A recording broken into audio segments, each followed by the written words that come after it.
We like Elena here, right? This is like old Shed footage.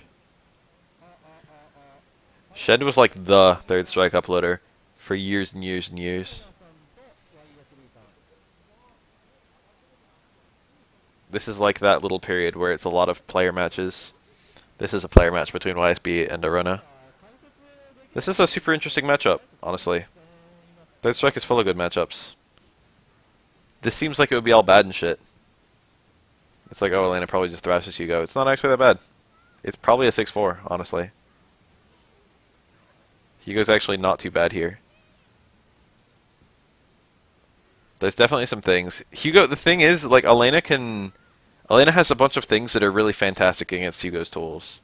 You've got healing, but in order to use healing, you've got to forgo all EX and whatever other super you're going to run, which is not a big deal for Elena because her supers aren't great and her EX is good but situational. But then you've got, like, her back roundhouse technically beats all throws, but if Hugo, like, parries it, Hugo gets a huge punish, and it's, you know, a single high parry. Same with stand roundhouse, I think. Elena basically, like, it looks like Elena would be able to play really safe, but actually she has to make, like, I wouldn't call them risks, because they require Hugo to take a risk to punish them. But Hugo gets paid off much better for his reads than Elena does, like way better. That's that doesn't work on most characters. Hugo's a big body, a big boy. Anyway, this looks like it'd be really shit because Elena's usually really good at destroying low tier characters, and this also she has some things that are really good against Hugo in particular. But just the damage output is so different. She got hit midair. Nice read.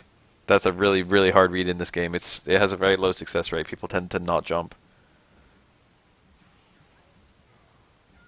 Ooh, regular DP. See, like, you can't just... It's not free as Elena. That DP was a hard read. That fucking... Oh, too much running. That always combos, but it can be kind of tight depending on the range. That back roundhouse on the reset was like a hard read.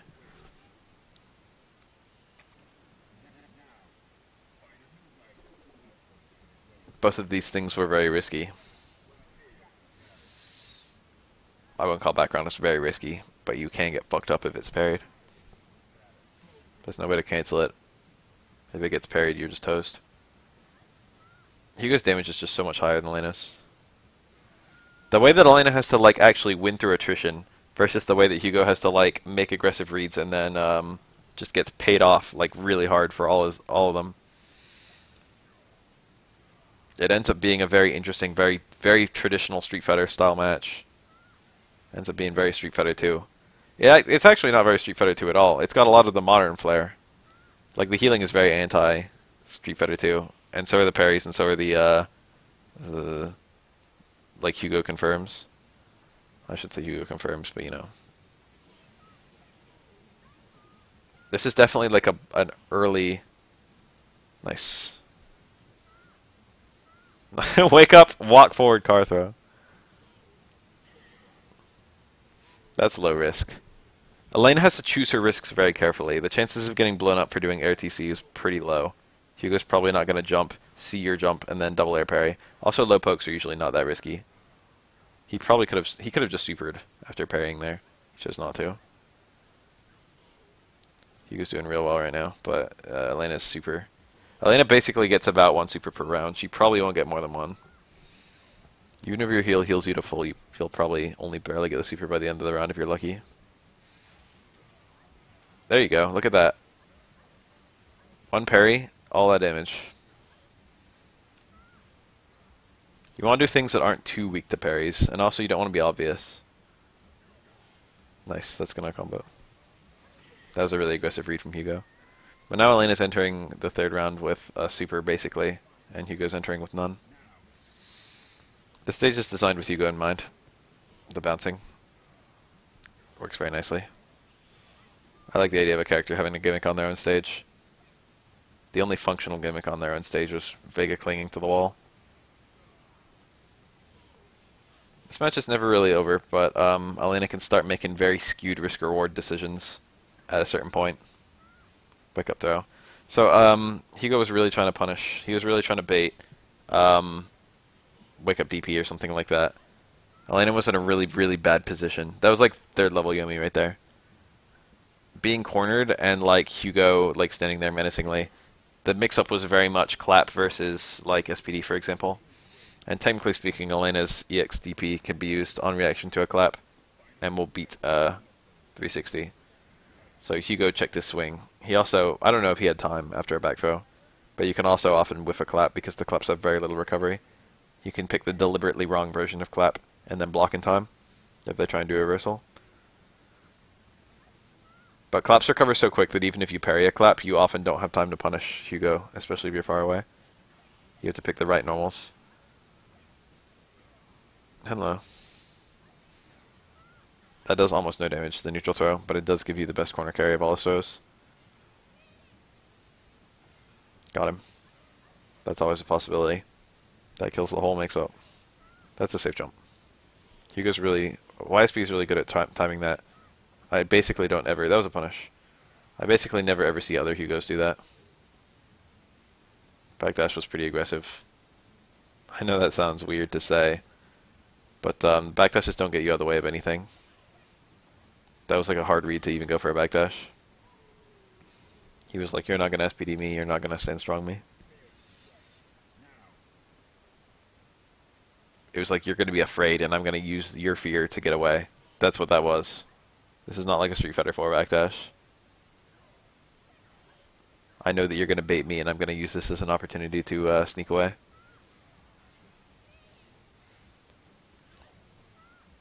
Heal seems like it would make the matchup miserable. But if you don't get dissuaded, it's okay.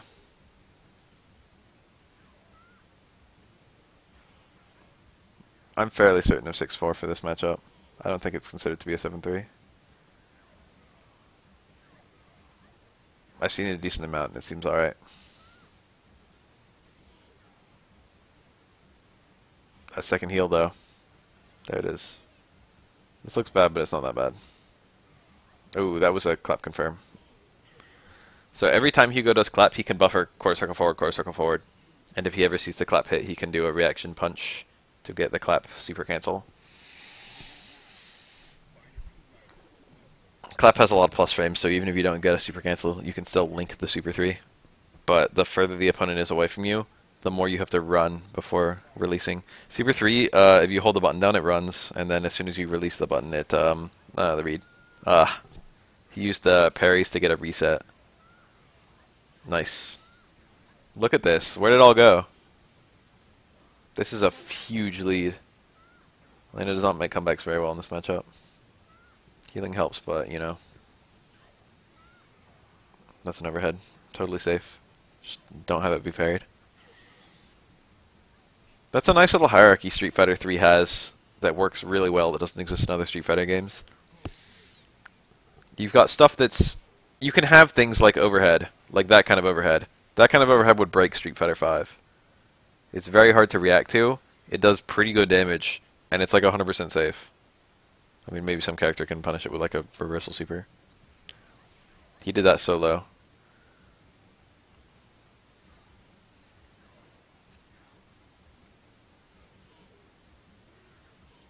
That's airborne. I think it's airborne.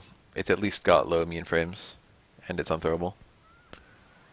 Anyway, that overhead, it's allowed to exist in this game because it's very weak to a high parry. You can't do anything to make it beat high parries. Technically, you can alter the timing of it, but you can do that against any parry. And that's a really difficult thing to do because if you alter the timing of it, if you do a delayed like Stand Fierce, the chances of you getting hit out of it are just very high. You can have something like that. You know, the fact that you eat a full punish, if that overhead is parried, means it's okay for the overhead to be busted in other ways. You know what I mean? So you have stuff that's unsafe on block, and then you've got stuff that's unreactable but unsafe on parry. So it's like unsafe if they read you.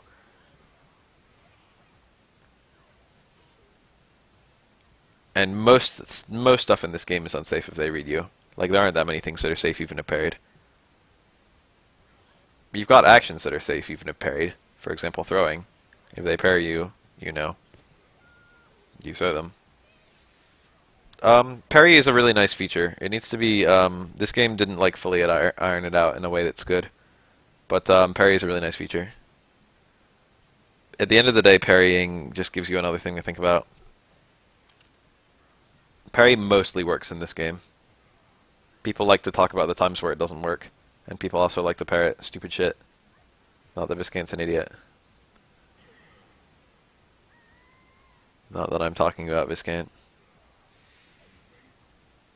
But people tend to... Most people who talk about parries in a very negative way haven't even fucking played this game, to be 100% honest. Parries, for the most part, work really well. They don't, like, destroy neutral or anything. They change neutral, but it's impossible to destroy, if you know what I mean.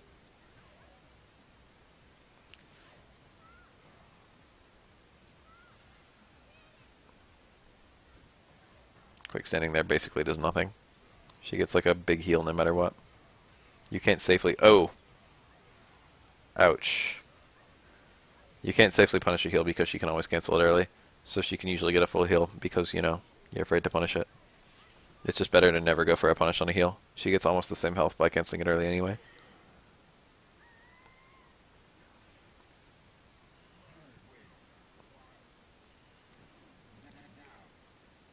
Crush counters aren't inherently bad either.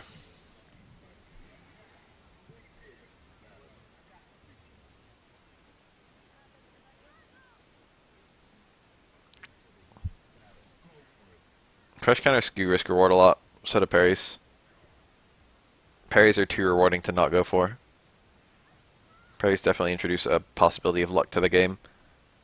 But the way the game is set up means that despite the large amount of luck-based factors in this game, they're not luck, well, they are luck-based. They're not random, but they are luck-based. They're chaotic. You don't know what your opponent is. There's a big difference between random and chaotic. I've talked about this before. Random is like the game just picks random numbers. Chaotic is like there's no technical random elements, but you don't know what your opponent's doing. And you can't possibly react in time. All Street Fighter games have chaos. Even with the large amount of chaos that parries add, winners are fairly consistent in this game. The better player will tend to beat the worst player. Like most of the time.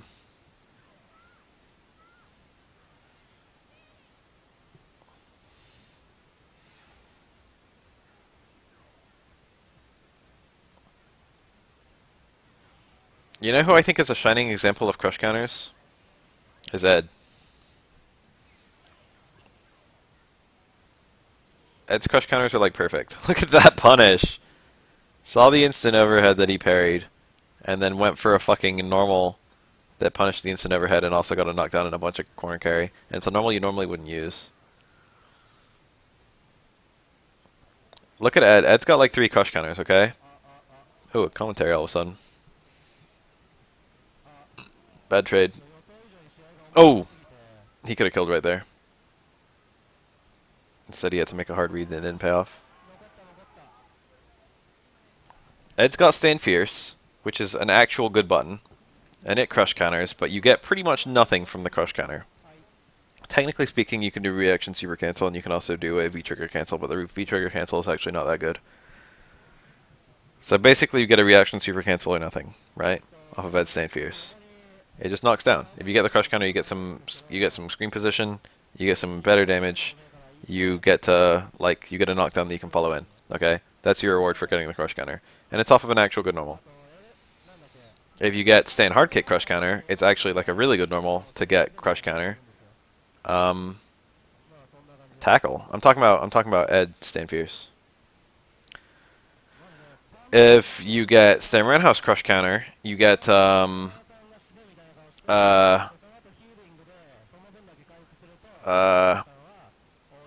dash-in jab. So you get a dash-in, but it's into a jab. Okay, that's important. That's the difference between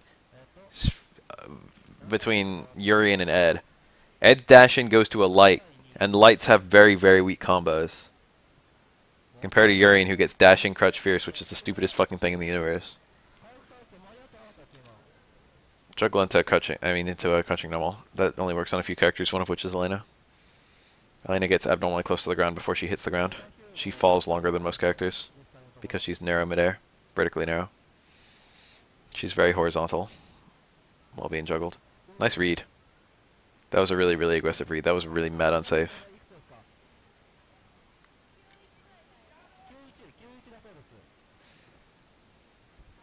No, I did not do a Baff Reacts to newbie triggers, and I probably won't. Samurai House leads to your max damage, technically, if you do like micro walk stuff. But the micro walk stuff is really hard. I don't really like that about Ed. I don't like that Samurai House into Crouch Fierce is possible. Or that it's as specific as it is. So fuck that, maybe. But at the very least, you get like dash and jab, right? And that's like, you know, nice. But you don't get anything really bonkers. And also it's unsafe. That's a really big deal. So like staying fierce is safe on block, I'm pretty sure. But Samurai House is like -4, so it's not massively unsafe. You get a pretty good reward if you get the crush counter, and you get like you get a very minor punish if you get blocked. But the chances, of course, of you getting blocked versus you getting a counter hit are very skewed in favor of blocking. And then if it just hits, you know, it just hits. It just does okay damage. So that's all okay. And then you've got Crouch Fierce, which pops up, and he doesn't actually have like a good alternative. Samurai House is the best alternative to that in terms of damage. And Crouch Fierce, I don't remember what the frame dead is. I think it's pretty bad, but you can cancel it. But if you do like the Crouch Fierce and you get the pop-up, you get some unique juggles. And the unique juggles are actually pretty neat. You get stuff like Towards Strong into EX punches into like dash in low V skill, stuff like that. Plinking is still possible, but it doesn't help with micro walks. They never removed plinking. It's just not necessary anymore.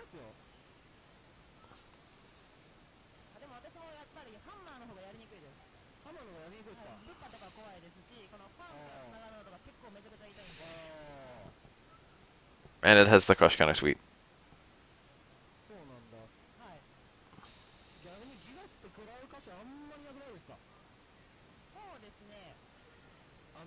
If you look at Ed's crush counters, they're dumb so sensibly. You know what I mean? But they're also some of the worst crush counters in the game. Like, just to be 100% real, Ed's crush counters are garbage. But they're sensible. Yes, every character has a crush counter suite. Ed's crush counters make a lot of sense. They're just bad. They're fair. He got a taunt off. That's actually a really good play. Taunting raises Hugo's defense, and she was not going to stop that taunt. The extra defense helps. Taunting every time Elena heals is pretty good.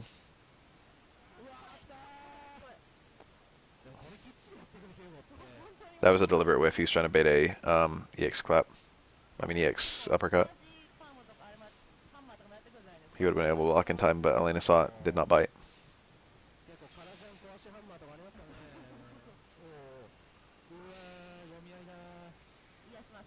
You can almost have that. There it is. He needed to make such a... You can see it. He needed to make such a hard read in order to be able to get that heal off. That was odd. He had to do dash in into a fucking non-invincible DP. He couldn't use EX there. He didn't have a way of setting up a knockdown other than like making an aggressive. Nice. That was going to chip out anyway. So the only thing Elena could have done is wake up parrying. Or like block one hit and then start red parrying. Everything else led to death. That, I think that super out invincibility is her EXDP. Her EXDP has very little invincibility. Hugo Super 3 has some. And then that super also has the advantage of beating everything that's not blocking.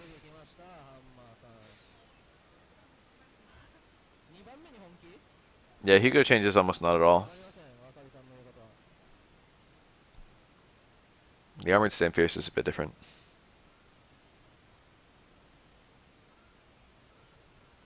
Hugo's very parry-based in this game. Punish combos are an extremely core part of Street Fighter 3, unlike most other Street Fighter games.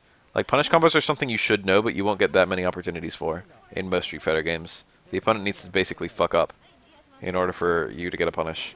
But this is a game where the opponent does not necessarily need to fuck up for you to get a punish.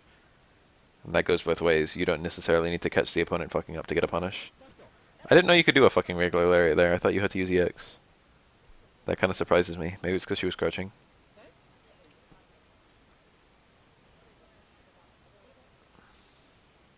Armor does not exist in this game.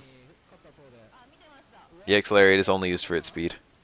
EX Lariat is the only thing that Hugo has that combos out of lights. And to be 100% honest, Hugo has no cancelable mediums in this game. Nor heavies, naturally. Oh, that was a really bad throw attack. The rest of that sequence was really good, though. Burning the X was a bit questionable. I don't think he needed to do that. However, he was dead to one clap. Hugo has very little EX in general. Hugo mostly just uses his supers. EX Lariat is used for completing combos to have lights in them. EX Clap is almost not used at all. It's occasionally used as like a gimmick chip out tool, and it's also used to save Hugo from a couple weird setups. EX Clap is actually 3 parries, and very few people are ready to go for all 3 parries. Most people do not know that it's 3 parries. It does good chip in general. But generally speaking, I don't know. It knocks down, so you don't really get links out of it. But you can do EX Clap into juggles. You can do EX Clap into shoot down backbreaker. That actually does pretty good damage. But Hugo does more damage with regular clap combos if your links are on point.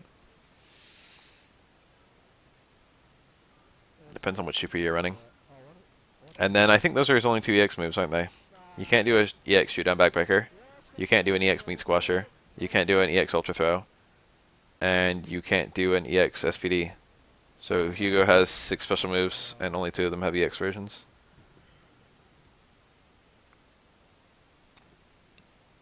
Oh, it's over. That was kind of fun, so let's watch Magu versus Arena. Same as Elena. But he'll have a radically different strategy because he's playing a radically different opponent. Super 2 Ryu is always pretty neat. It's probably the worst Ryu super, but it's still extremely good. Extremely good is a bit strong. It's actually not that good at all. It's just that it's rewarding. It's bad, but it's very rewarding. It's like one of the worst supers that's extremely functional still. You have very few ways of setting it up, but the round is basically over if you land it. It does, with the full combos, it does somewhere in the realm of... With a full jump-in combo, it can literally do like 70% of your health and 100% of your dizzy. If you get the big shit. It's good anyway because it puts the fear of God into the opponent. That's like that's the main thing it does. That's its main function. Is once you're holding that Super 2, opponents play really differently. He's kind of blowing that by burning meter so recklessly. EX Fireball is a good use of meter in this game. Functionally, EX Fireballs in this game are pretty much identical to regular Fireballs in Street Fighter 2. They're safe on block. They're safe on parry.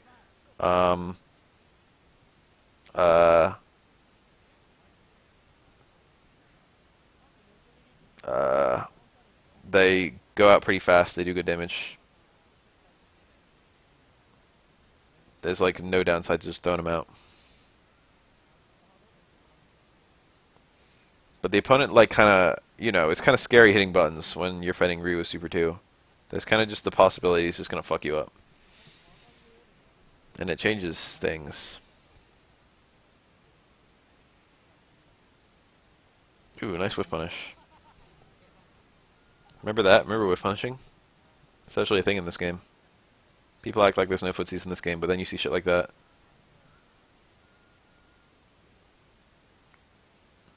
Whew! You can still cancel attacks that are parried. That actually would have fucked Elena up.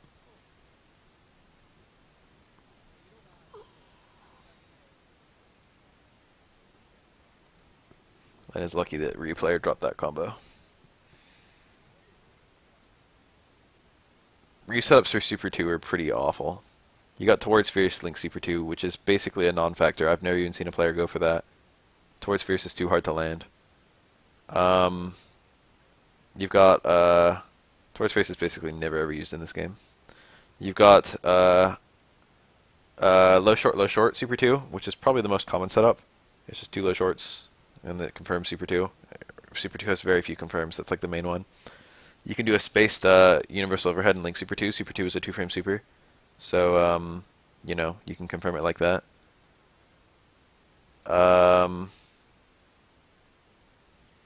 What else? Yeah, it does have a lot of active frames, I guess, but I don't know. Even using the normal at all kind of opens you up to fucking forward dash command grab. Makoto's dash is so fast, she can dash in and throw you before you fucking even resolve that normal. Anti-air Super 2 works, but it is an easy parry. But, oh, this is gonna fuck Elena up. Never mind, he didn't even use it.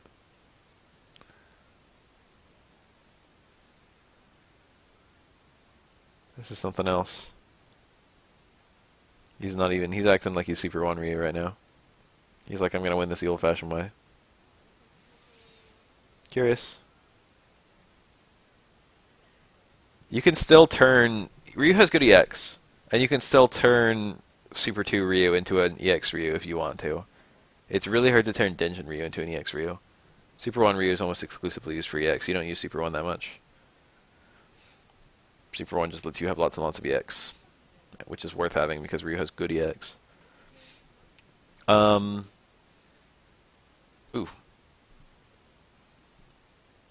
What was I saying?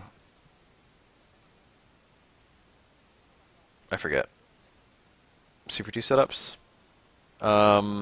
Any parry is like your main setup, to be 100% honest. You can't use the X's to set it up. That's kind of an annoying thing, because it's one bar. No, like, EX donkey kick or anything like that.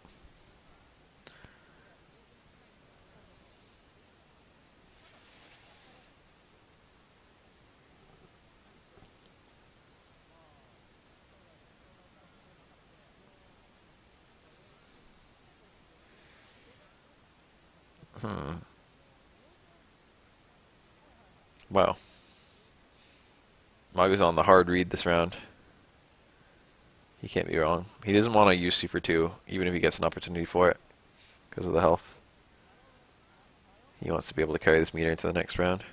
He probably will try and win without spending bar, or if he does spend bar, he'll probably spend a 1.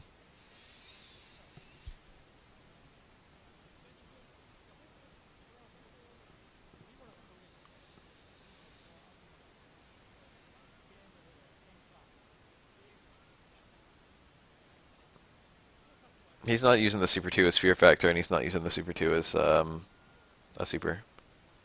This is kind of curious gameplay. The way he's playing, he'd probably rather have Super 1. But Super 2 does have a little bit of that versatility. At the downside of, like, you know, not building meter in scenarios where you have full bar. That's true invincibility. But it's very, very unsafe.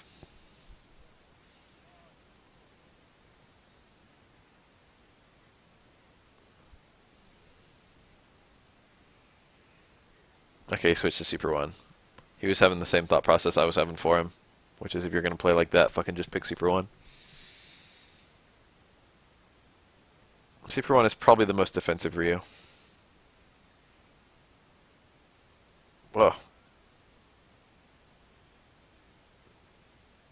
It's hard to say whether Super 1 or Super 2 is better. They're both pretty close. Denjin is a smidge better than both of them. They're all useful, and all for different reasons.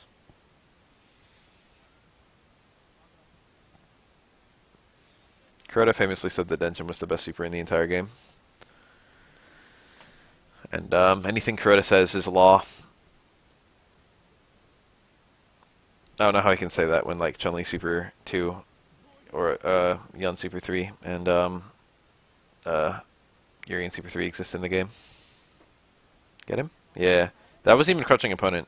He just got a really deep meaty. That had the appearance of a car throw, but he didn't. Based on his range, he didn't need a car throw. No reason not to always car throw, I guess. If you're really, really consistent with it, which most Elenas are. That was a car throw. Elena has the third biggest car throw in the game, which is a nice little claim to fame. Technically the fourth, I think. It's back hard kick for sure, and stand hard kick, I think. But back hard kick is better. It has a little bit less range, and it becomes throw invincible faster, but I think they're both eventually throw invincible.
Technically, you can use Super 1 in any punish combo you're going for.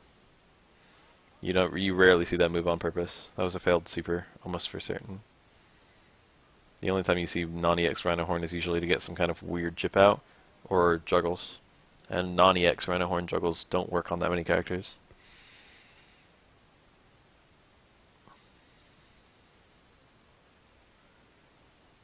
Look at that. Me towards Fierce. That's one of the reasons you don't use that move. Is that technically it's reactable in a game with a one frame counterattack. One frame invincible technically. Tap forward for first frame invincibility.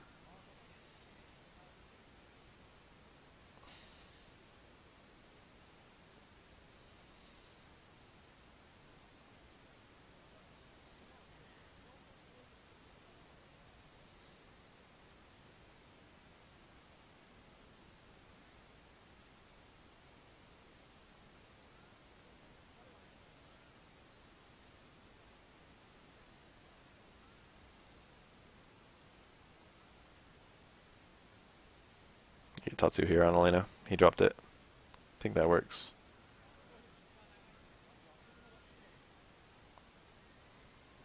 Of all the attacks he could have finished off with, he finished off with the XDP.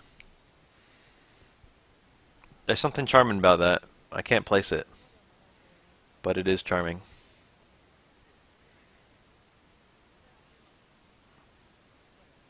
There's personality there. You get a lot of personality in how you choose to kill the opponent. When in a situation where literally anything will kill. I like when people do like a cancel that you never see.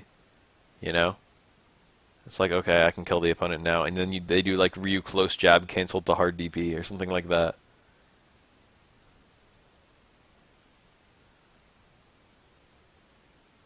Being chip health against Ryu is pretty bad. He actually had a better punish. When he got that parry on that Hadouken, 1, he could have swept, and 2, he could have done slight walk forward into low strong super. He probably didn't want to burn the super considering the health differential. But technically speaking, that kind of parry on that kind of fireball made it real unsafe. He had all these frames, but he didn't. He was too far away, so he like wasted his opportunity. Ryu has a 14 frame I think 14 frame dash in this game, which is absolutely completely nuts fast. I think technically speaking it's faster than Makoto, but Makoto travels a lot farther. Ouch. That's unfortunate. Elena had to have already jumped in order for that to work. And she had. Ryu was going for the easy win. Got lit up for his attempt. Rhino Horn builds more meter than just dashing in. Nice read. Whoa, EX something got smashed.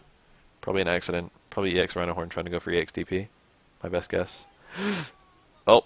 Yes! Stun juggles. That was tight. I think an EX Donkey Kick has JP3. And he went for stand jab, which is JP1, so he was at 4. Stand jab 5, stand jab 6, and then canceled into a DP. That was cute. That was an extremely cute combo. That combo only works on dizzy opponents. Opponents who are knocked down and dizzy. Every character has wacky combos like that. But you don't see them very often.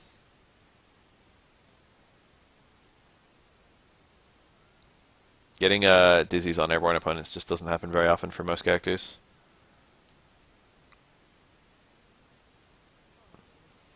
Nice read. That's nice for Elena because even if she gets the parry, even if she gets parried rather, even if the opponent jumps and does 2 parries on her, she's only eating an air dare.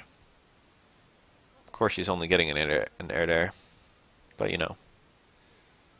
Mathematically, it's pretty good for her because she's got nice long limbs. She does more damage with her dare.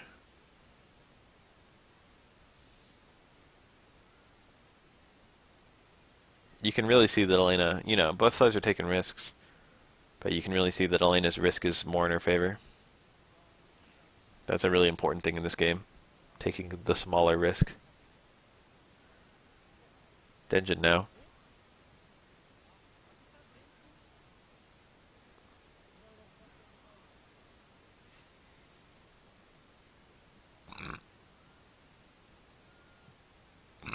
To me.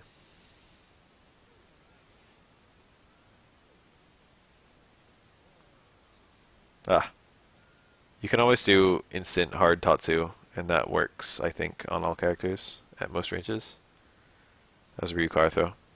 Ryu has a good car throw in this game. Akuma and Ryu both have car throws in this game, and Ken doesn't. Or Ken has one technically, but it's not nearly as good as Ryu and Akuma's. And that always baffled me that in Street Fighter 4 they like centered Ken's design around his car throw, and Ryu and Akuma didn't have one.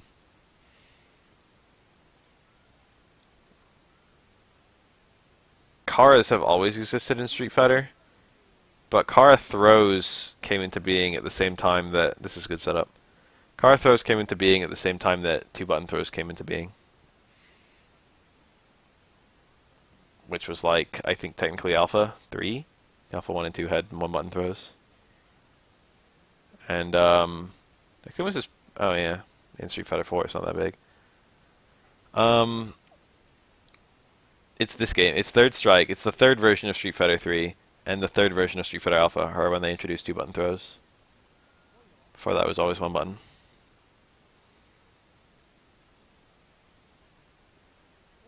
Set up.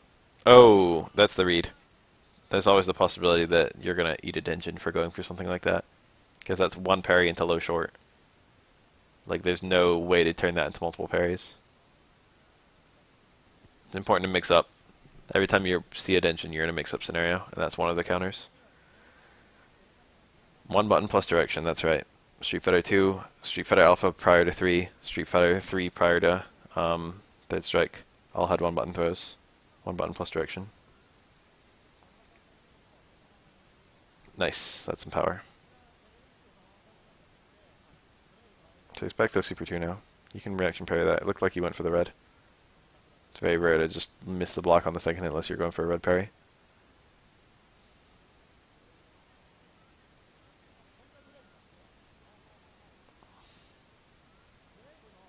Ah, nice low invincibility. I don't like one button throws, to be honest. The only game I kind of like them is KOF. And only because I'm a little bit used to them in that engine. Because heavy normals are really good in that game. It feels like conducive to, you don't see that combo very often. It feels like the OSs are kind of built properly there. That Hadoken was extremely awkward and unsafe on block and probably on hit. But he could have comboed it into a Super 2. But, you know, look at the health, look at the round. He also could have done the low short low jab into a Super 2. He had a couple opportunities to just win, but he chose to be patient so he could save meter, which was the right play. That's with punish.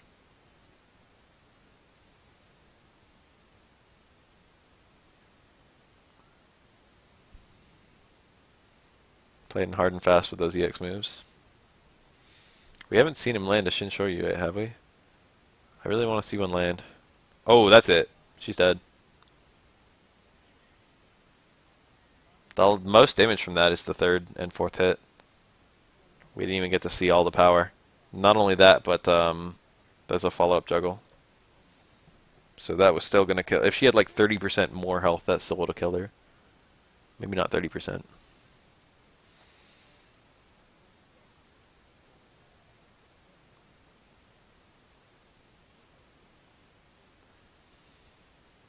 That combo's real picky. Doesn't work at all on Aura. Like ever.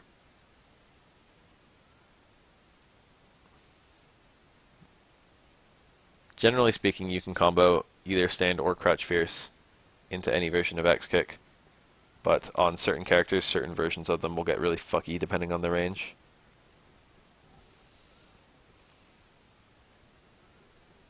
I think the tiers for donkey kick speed is hard is the slowest, I think medium's the second slowest, EX is the second fastest, and light's the fastest, I think. So EX is quick-ish. Oh, good, S-Rad. You have to watch for that. Well, you don't have to. But that's a little secret among high-level Street Fighter players, is watch how they anti-air. And if they're using anti-airs that wouldn't hit if you weren't hitting buttons, then an empty jump from far away will make them whiff.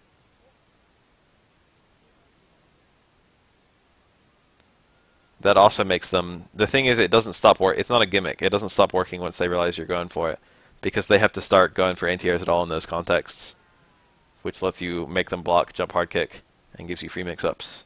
Because then, you know, you can land a do stand hard kick or something like that.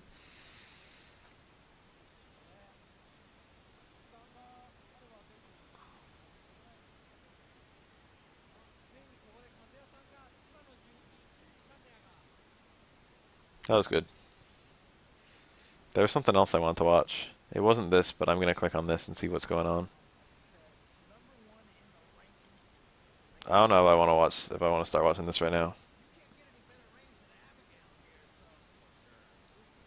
I want to watch one match with Cool Kid. Punk versus Cool Kid is just fine. I want to watch him in VCI, not this game. Fuck new V-triggers, I already saw them. I don't feel like watching them right now. Maybe I will. I don't know, I feel like if I watch that I'll have to have like this big old react, and I'll have to like put it on YouTube as its own little separate video. Here's what Baff thinks of the new V-triggers. I think they're cool. There, spoiler alert. It looked good. That situation is actually very awkward when Abigail's charging a fierce in your face. Because any button you hit, he'll armor. And jumping out, he could release early and smack you in the face. And you can't walk out because you're in auto guard. It's a lot like the opponent charging a focus stack in your face.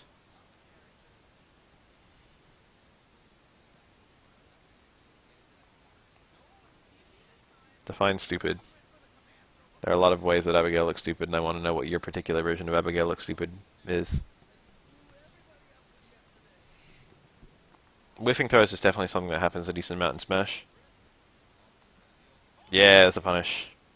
You can't just V-reversal a V-trigger activate willy-nilly. That's a guard break. He had a kill there. He threw it away. The charge down fierce, he could have canceled into a giant flip, and it was going to combo. Well, not combo per se. That's bad. He, like, had that round.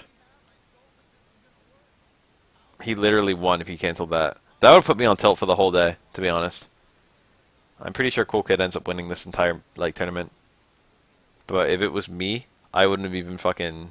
I would have been dead right there. I would have just been done. I would have only lost rounds after that. I would have been utterly tilted by that. If you just have like a fucking kill opportunity and you lose it. Okay, I wouldn't have been that tilted. Usually when that happens to me, actually, I'm just like, well, I only lost to a fluke there, so if I don't fluke, I'll be alright. I should have won, so that gives me confidence, knowing that I should have won. It's like if I should have won, then I can win. But, you know, I would have been beating myself up for that.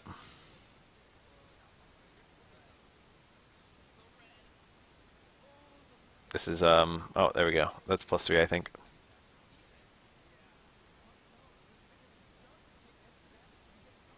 That's -6. I don't know if that's a 6-frame punish. I don't think it is. Abigail's pretty slow.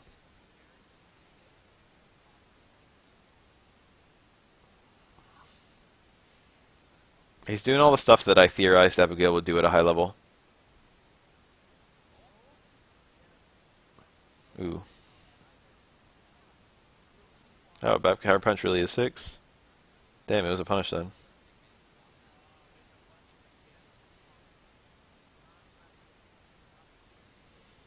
I guess it's faster than stand medium punch.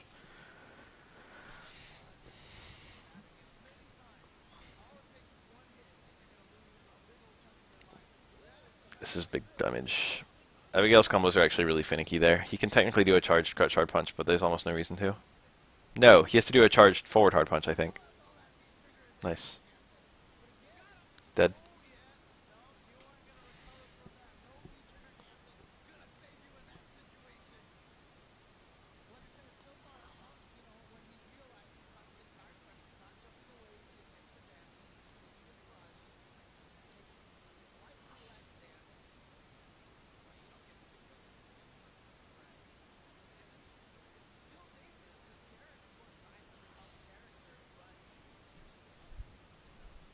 That's plus if it actually lands, I think. The big versions. Yeah, that's actually a horrible scenario. If you actually block it, you're in a mix-up. Normally you can hold up on reaction to it, but those were all meaty. Regular throw. Much safer than a command grab. No one techs regular throws from Abigail. So you can basically almost pretend his command grab doesn't exist.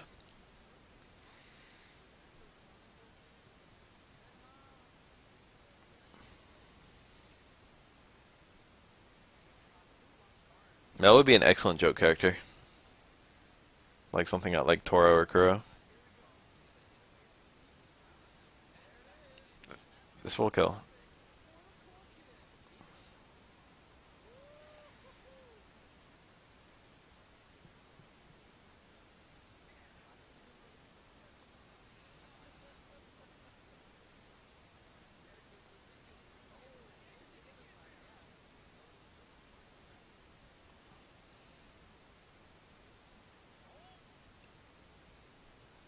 That was critical.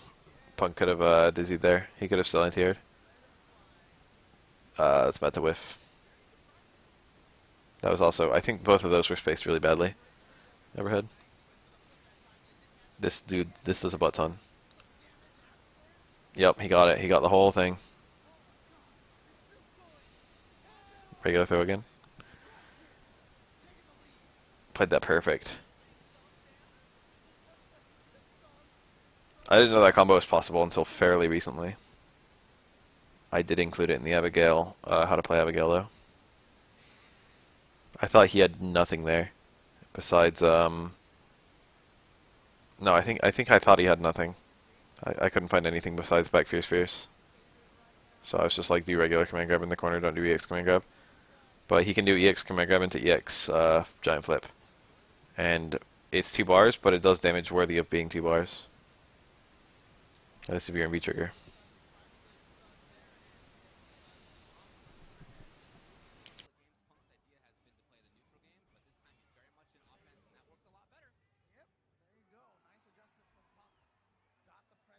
It's still kind of finicky to ever use EX command grab on a corner opponent.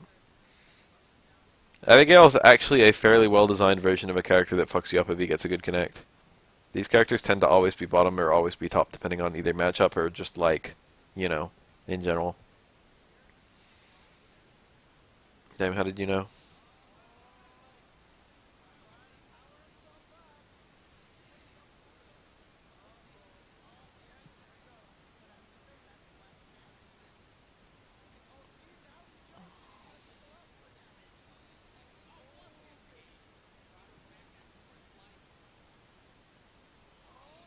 Back fierce fierce. Back fierce fierce. Oh, he dropped it. He only got level 1. You can get a charged level 2 back fierce fierce there. He could have had 2 back fierce fierces in a row, and that actually, I'm dead serious, would have killed.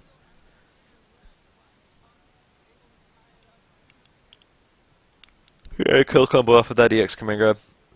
Abigail for, if Abigail does EX command grab and has enough V trigger left to do 2 fierce normals, charged fierce normals, he has a 500 damage 1 bar combo.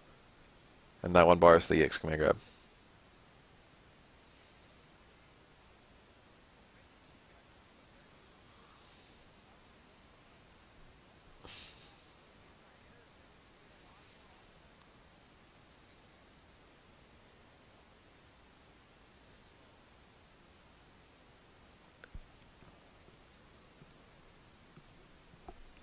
Ooh, the hard read. Parry.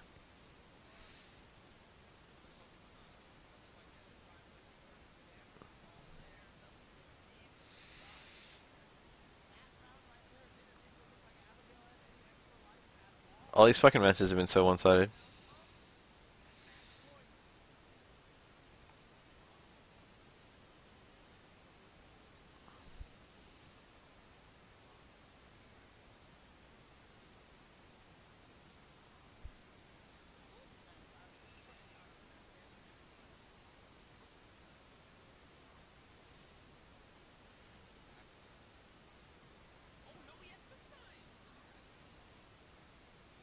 Oh, the aspect ratio. I forgot that was even a thing. Time to never ever put this on YouTube.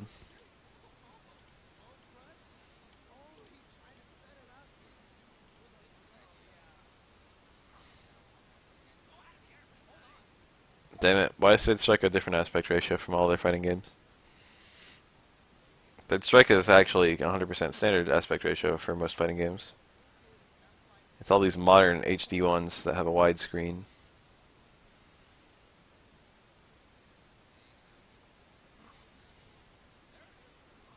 I feel like Abigail's a pretty good character, but they actually could have made him larger. Alright, that's enough. I'm here to watch Street Fighter. I'm here to watch Marvel, damn it. Let's see if I can get some from here, or if I have to go to Dragonhawk. Tebin 7. USF 4. I gotta admit, very badly, do I want to see the total USF 4 tournament.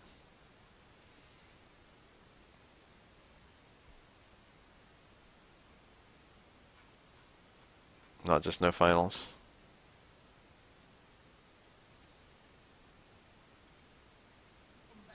I watched those melee doubles, but off stream. They were fucking intense. I don't normally get that intense over fucking Space Animals, but there was some good ass play. Justin Elena is like the thing that should have happened sooner. Justin is like exactly the kind of person who can unlock Elena. Alright, we're actually going to watch most of this, so I'm going to take a piss real fast while I still have the chance.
I don't need to be at work tomorrow until 6 p.m. And that is just the fucking best feeling. The actual best feeling is that I only work 4 hours tomorrow and then I've got 3 days off in a row. But the second best feeling is the fact that I can sleep as long as I want tonight. I hate waking up to an alarm. I hate it. I hate it. I hate it. I hate it. To be 100% honest, it's like the worst thing that ever happens to me in my day-to-day life. Which tells you how fucking the life of luxury I lead. This is a really cool venue. I don't care about this though. Show me the games. I want Street Fighter 2, damn it. Who we got? Afro Legends. That's what I want. Otochan? What the fuck? This guy might genuinely be like the most prolific Street Fighter 2 player. Because he's played Street Fighter 2 pretty much since the beginning. And he plays a top tier character, or high tier depending on who you ask. And he has done extremely well in events for like fucking 20 years, okay? Otochan is the real deal. He's also been traveling across the country a whole lot. You get a super here. He dropped it! He dropped it! He dropped it! That would have killed. You get 2 hits of super after that. That would have killed. DJ is actually really good in this matchup. And by really good in this matchup, I mean it's probably pretty even. Chun-Li probably wins a little bit. It's not a big win, though. Nice. You can't take that throw, because it was going to kill. You cannot take a throw that's going to kill. Otochan's been traveling to the US for a long fucking time. Before it was popular to travel to the US. Before Street Fighter 4.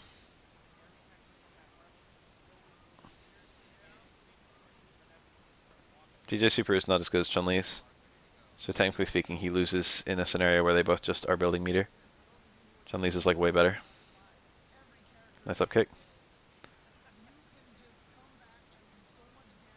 DJ has like a very odd selection of normals, but they're They're actually really good.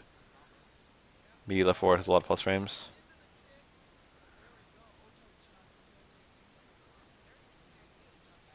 Street Fighter 2 is a game I don't watch that much, but I actually really like. I never play it either. But spectating it, it's actually a really tight game. And I know a decent amount about it. I have a respectable knowledge of this game. DJ is secret high tier. It really is like one of the greatest Kusoge of all time. It's very shitty. But like all the shittiness. Uh-oh, this won't kill. Chun-Li can't do dizzy into dizzy, even with a super optimal combo. And she couldn't. Her full damage combos aren't super powerful. Nice.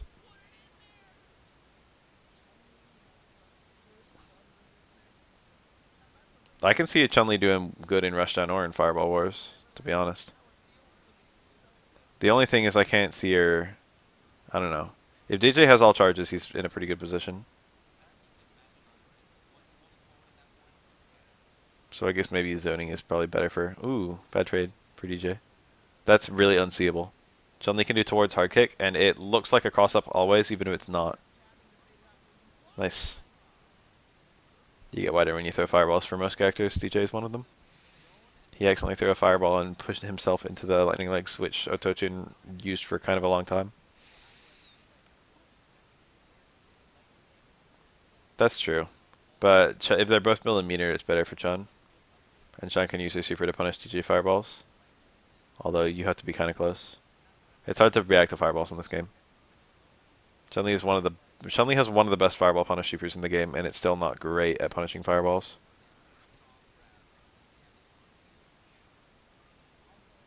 I can take a look at them in a minute. What's the channel? Close roundhouse is a good normal. Far roundhouse is also a good normal. You can anti-air with either one.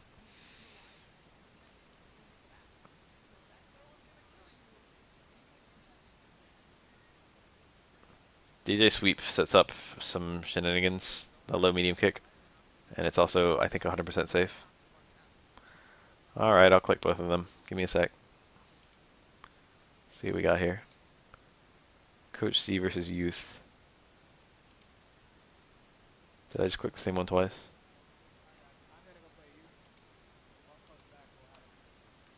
And we got this one right here. Savage Land. We'll take a look at that in a bit. Oh. So Chun-Li Super has a glitch associated with it that if you charge it, and as long as you're holding a direction, you won't lose it. So for example, here's the super. There, that time he got it. He only got one hit, but whatever. I don't think he would have killed with 2 hits, so it wasn't a big deal. Chun-Li can do charge back and then forward back forward. And then as long as she's holding forward, she never loses charge. So you can do a hell of a lot of forward walking and then hit kick and then get a super. People call that the Chun-Li walk super. It's pretty useful. It makes you really scared when Chun-Li just starts walking in after she gets bar. Her super also is safe, like most supers in this game, and leads to a juggle on hit. The juggle does really good damage.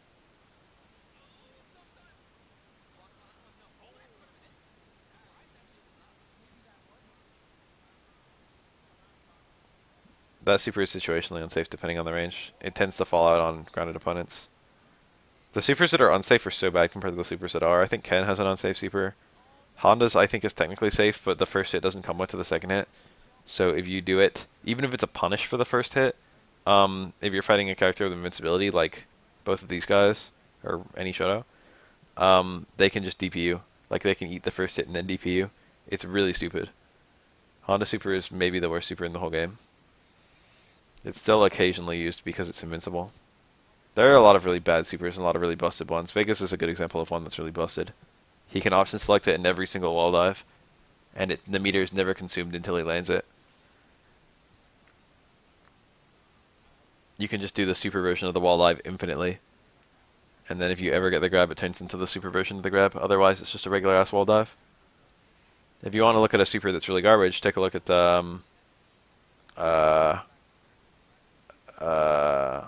T-Hawk. He'd be a good example. T-Hawk already has like a 1 frame throw with no whiff. but also he has a super that's also one frame and does more damage. But by the time that you get super, you build meter by like hitting the opponent and having attacks blocked. Almost invariably, by the time you get a super, this goes for Zangief as well.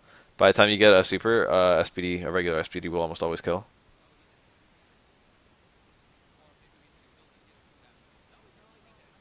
People don't usually pick new T-Hawk anyway, so it's not a big deal for him. But you can see like some supers are really good and some supers are really useless. Where you can make the opponent block a super and then do either a low or an overhead. And they're forced to block for the whole. They're forced to block the whole super so he gets a mix-up. And I think the mix-up will, whichever one, if he guesses right, it'll combo into the last hit of the super or something like that. Almost every super in this game is invincible. I don't know if there's one that isn't. Ken's knee bash is pretty nuts. That's a super you almost never see. Doing normals and then canceling the super is hard as fuck. Doing normals and then linking super might be easier, I don't know. The cancel window for normals cancels the super is really, really, really, really tight. It's like one frame. It's like the same timing as like doing after KO cancel. It's like weirdly hard to do.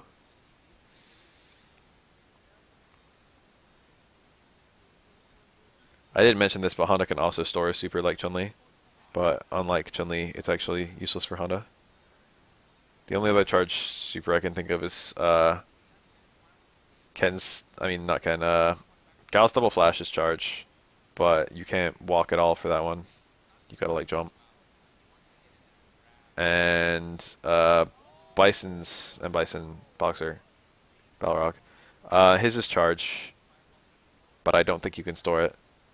And actually, Dictator, his super is charge, isn't it? I don't think you can store that one either. I think it's only Honda and Chun-Li who can store supers.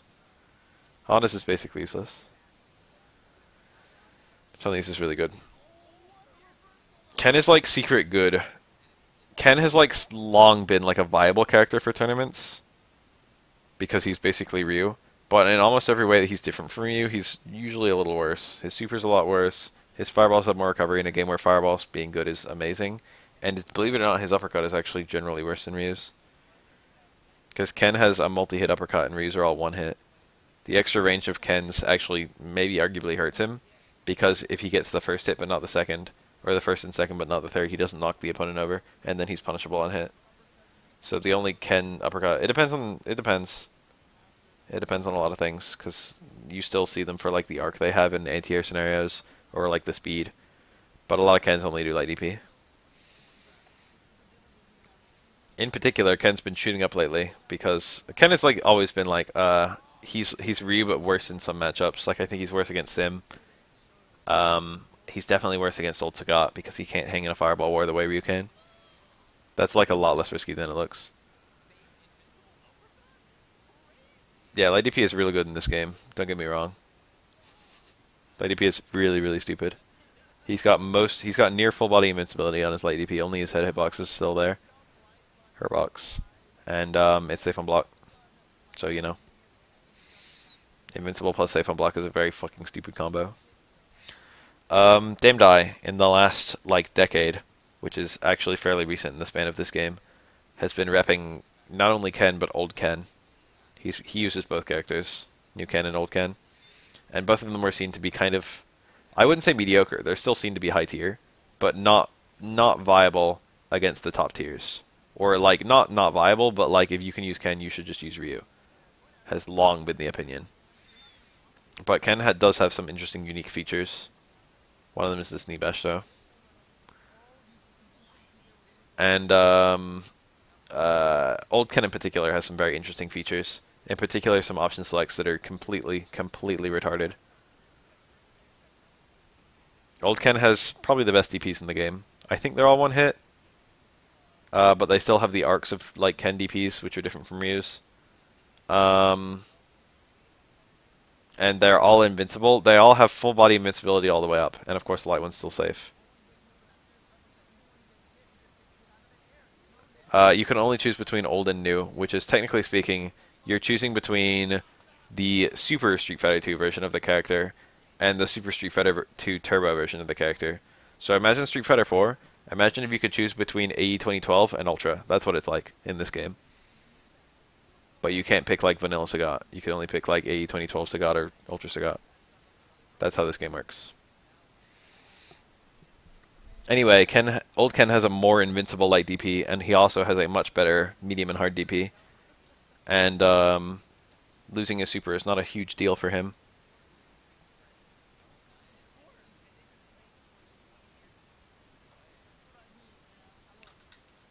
Whoa, I missed so much.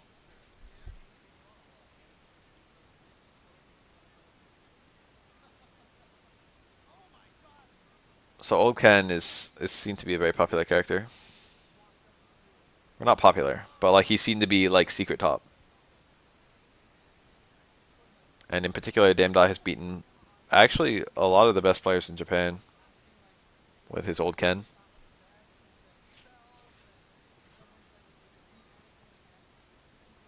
I love this fucking strat. One thing Damdai does is he gets meaty on you, like on your wake up, and he does quarter circle forward. He does DP motion and then end in forward instead of down forward.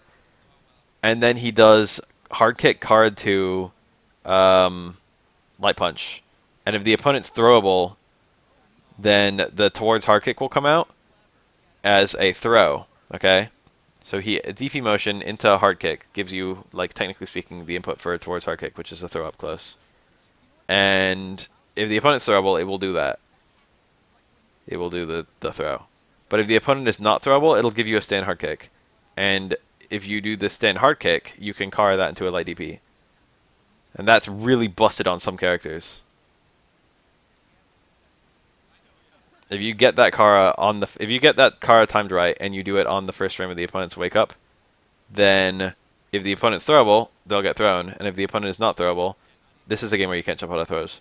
If the opponent is not throwable, a DP will automatically come out. And old Ken's DP, even old Ken's light DP, is way more invincible than almost every other invincible attack in the game. So technically the only way out is to do a reversal throw and also win a coin flip, because when two characters throw at the same time, the winner is chosen randomly. Yeah, Otochan and Aniken.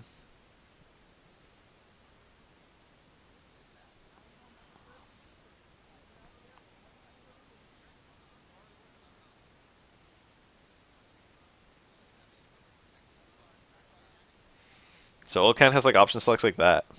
He's got some really stupid stuff that abuse his long invincible DPs.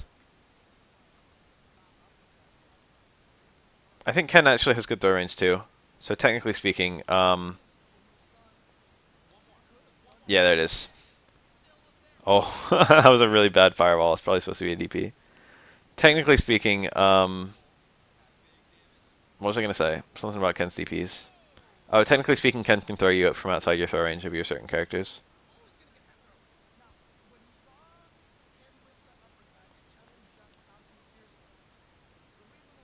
There's a small reason to pick about probably over half the old characters, but the only characters you ever actually like see in a very serious setting, the old versions, you see Ryu and Ken. Old Ryu and Ken are seen to be quite good.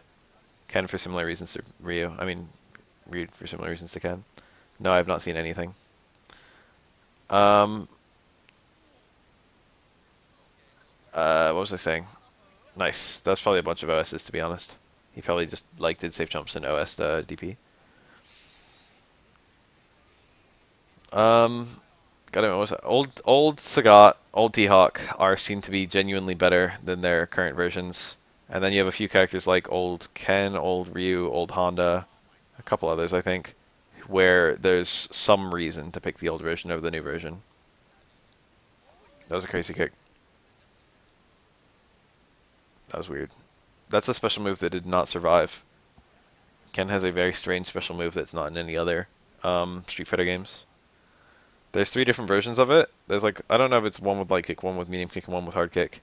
I don't think it's like that. It is in like HD Remix, but I think in ST it's like there's 3 different motions. And which motion you do is which crazy kick you get.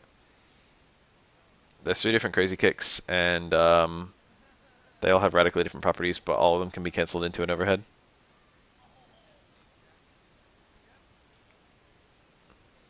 SF5. I don't remember SF5's reference to it. Omega has it completely. His crazy kicks are, or not his crazy kicks, but he has a crazy kick in Omega. Oh yeah, medium kick, hard kick, TC. In HDR, they made all three of the crazy kicks have the same motion.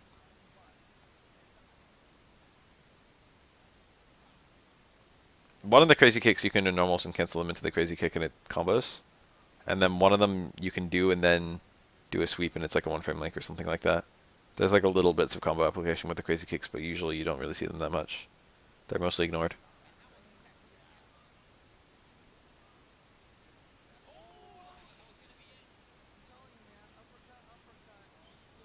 I don't remember if Chun-Li can possibly do a super there. I don't think so.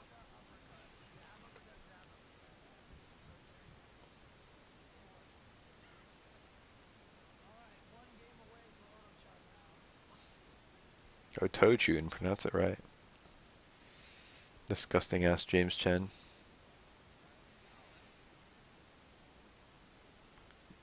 Punishing a light DP on block is really hard. It depends on your character, but I think they're generally safe.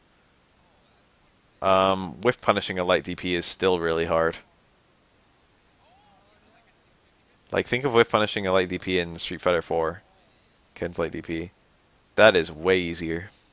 There's just a very big possibility in this game that if you try and whiff punish a light DP, you're going to immediately eat another light DP. You're going to put your normal out there and Ken's going to DP it. Reversal something got stuffed.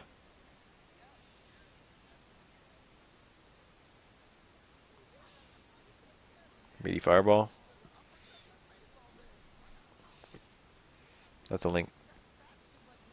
Chun-Li's one of very few characters in this game with like super good links.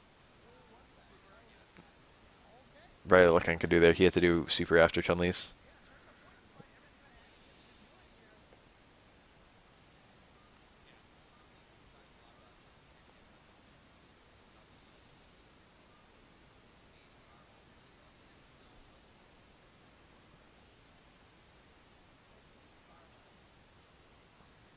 Ryu has towards fierce links. I can't think of any other links Ryu has. He probably has some more. Maybe some low strong stuff. Yeah, I saw the new AE trailer. Looks good, damn it.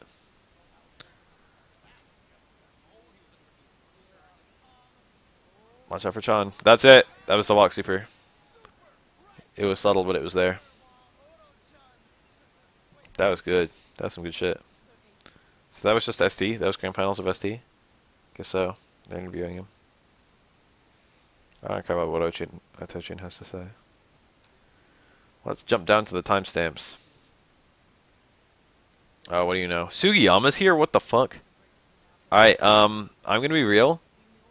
Justin Wong is legit, like, an extremely good third strike player.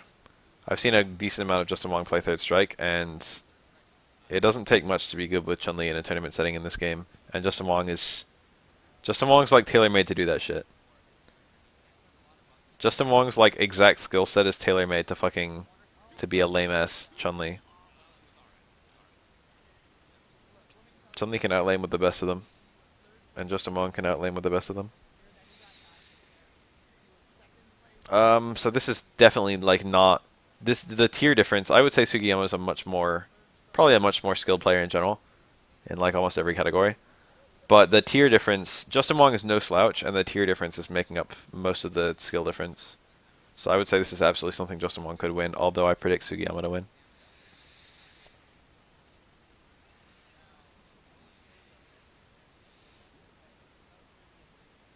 I think Daigo actually didn't win the Evo, where he did the Daigo parry.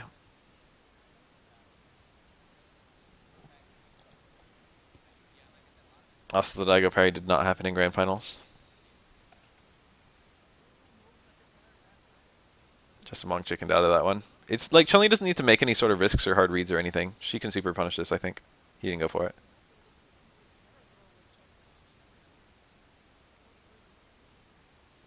Very nice. See, that's me. That's where I suck. That's why I still have to fucking deal with Necro spin knuckle all over me. It's because I can't do those red parries.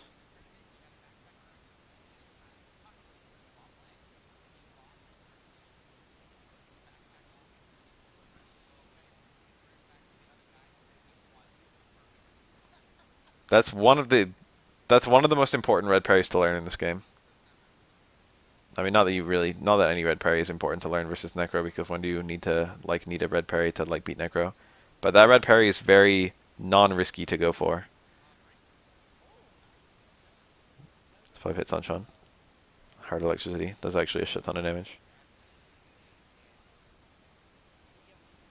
Anyway, the risk is not too bad for trying to that red parry, and the timing is always the same. You can react to the first hit and then always time the red parry at the same time. And then it makes it very unsafe, although Necro still can super cancel. If you red parry the second hit and then grab him, your grab will beat a super 3, for example, which is the super that Necro generally runs. Necro's about 50-50 between Super 1 and Super 3. It depends a bit on the matchup too. I would definitely say if I was Oro, I'm more afraid of Super 1 than Super 3. Super 1's a more annoying anti-air for me to deal with. And the Dizzy of Super 3 is not scary to me at all. Because, you know, electricity is DP motion to start and mash to keep going. Which is literally a perfect way to do a mash move. That's how all mash moves should be. This matchup is not that bad, but Chun-Li has a lot of stuff that shuts down Necro buttons. Like, Necro can never ever crouch medium kick, because Chun-Li can reversal super it. I think even on hit, but definitely on block. Certain normals, once Chun-Li has super, certain things that Necro does just start fucking being awful. Completely unviable. However, Necro's dive kick abuse is actually really good in this matchup. Yes, red parry is parry and block stun.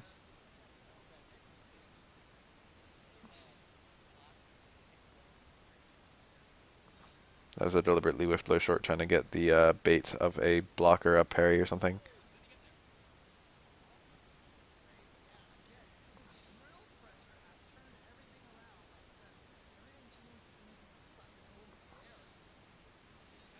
I think this matchup is usually seen to be 6-4 Chun-Li, which is actually not that bad compared to most Chun-Li versus bottom tier.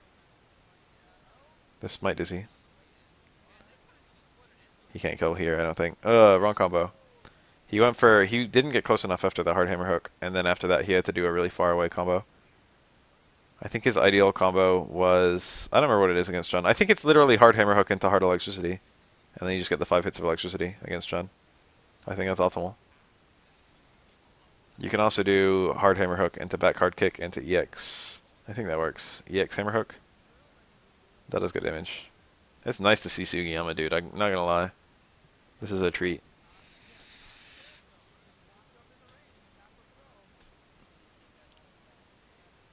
And then,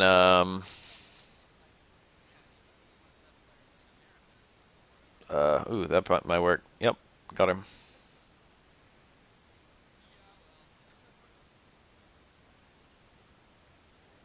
Ouch. It's almost dizzy. Chun-Li's dizzy output is not that good, but fierce is good.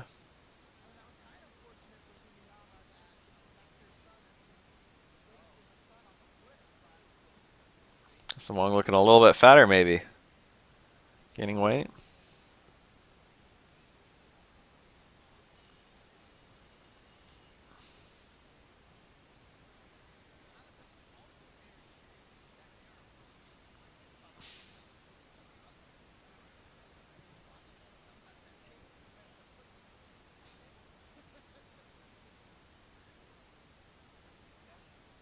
He's the kind of guy to just say whatever the fuck is on his mind. Yeah, remember when I was talking about stun juggles earlier today? That combo only works on an airborne dizzied opponent. Necro has quite a lot of those. He can set them up very easily if his forward throw dizzies, and actually if several of his other attacks dizzy.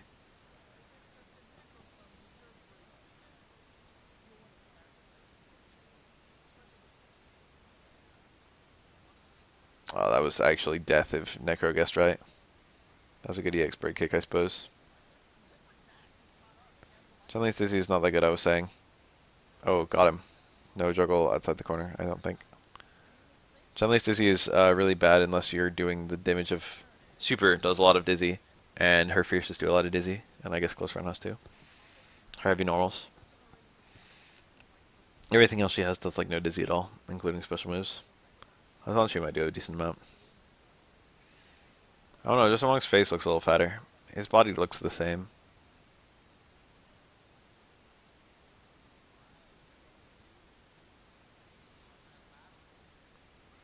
One of the things that got me starting to try and lose weight was the fucking, I forget who it was, Socrates quote. That's like every man should be like at the physical height of his fitness at least once in his life to know what his body's capable of. It was some bullshit like that. See, that kind of delayed jump is super solid. Yum.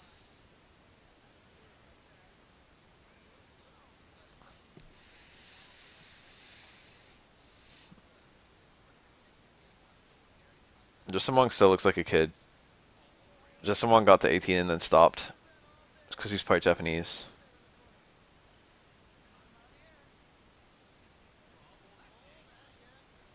Odd juggle to go for. That was very flashy though. Was it Plato who said that? Or just Plato was a wrestler? Fitness and philosophy have been hand in hand for a long fucking time, to be honest.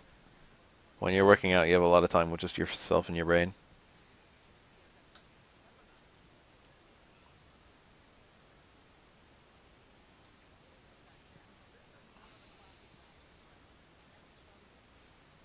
This is Frankie 3S.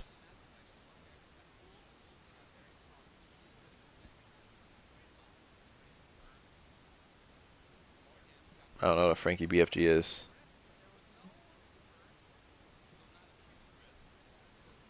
Does that actually just work?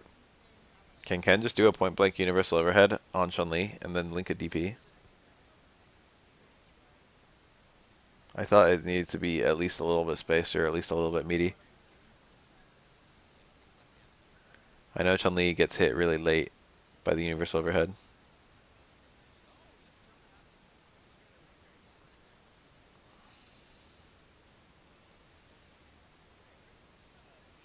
Haha, the Chun-Li command normal. You don't see that in that context very often.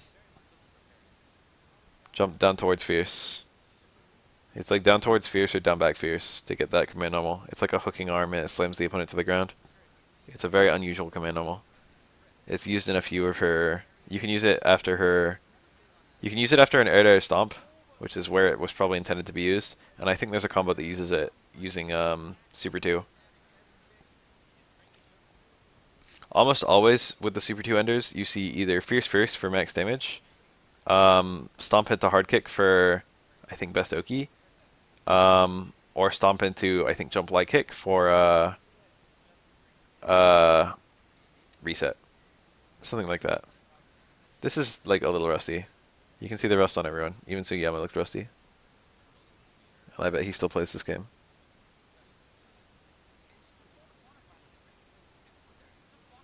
But this definitely looks American, if you know what I mean. Although they are playing pretty well. This is like, you can like see a visual difference between Japanese and American play in Third Strike. These guys are by no means bad.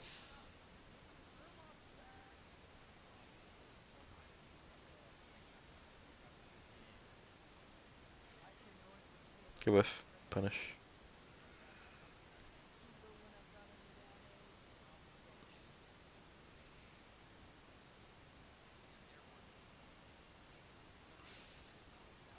That's true, actually. That's like 100% serious. This game looks nicer if it's Americans recording it. Technically speaking, Chun-Li can go through firewalls with a super. We won't ever see that. But technically speaking, it's possible. Good jump back face, actually. Ken's guaranteed time to get a taunt there. And taunts raise the damage of his next combo. I don't remember what makes Ken's taunt go away. I don't remember if it goes away if you have your attacks be blocked. I don't remember if it goes away if you take damage.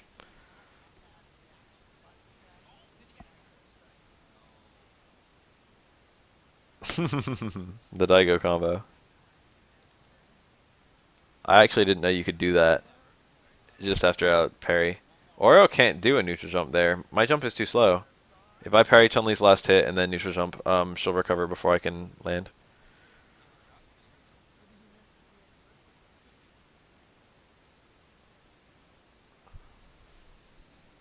Good air throw. This isn't like... You would expect these two to be playing without the modern sensibilities of this game. You would expect to be playing... You would expect Justin Wong to be playing like a circa 2001 Chun-Li. You know what I mean? Or Frankie 3S to be playing like a dated-ass Ken. I think Frankie still plays. Nice. But this is actually very modern Ken. It's hard to describe what makes a Ken modern or what makes a Ken dated. It's a little bit easier to describe what makes Chun-Li modern or dated. The Chun-Li looks a little bit more archaic. But these guys are playing like modern third strike and not like old third strike. That's a single parry. That's a bad fuck up that he missed it.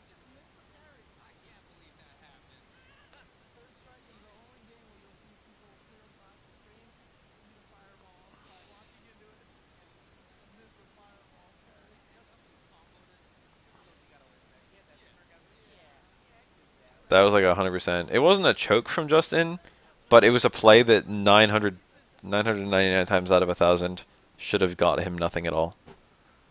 The mix-up was not the fireball by any means. It was just that, like, in the process of parrying the fireball, Frankie got a little bit tied down, and there was the possibility that he was going to get car thrown, or, like, poked low or poked high. Complicated things just a little bit for him. But then he missed the fucking parry, and he probably felt like a retard.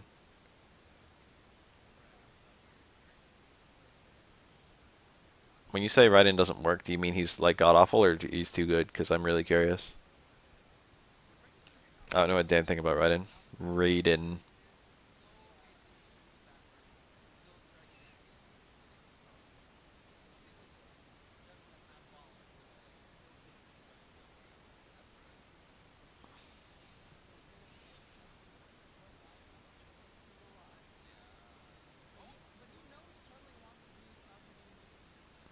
Oh, his B&Bs don't. That's pretty bad. That's pretty bad. Having B&Bs that don't work. There are a lot of ways a character can't work, but like, holy shit, that's a fucking... That's one that QA should have picked up. Really? He doesn't have things that work on everyone?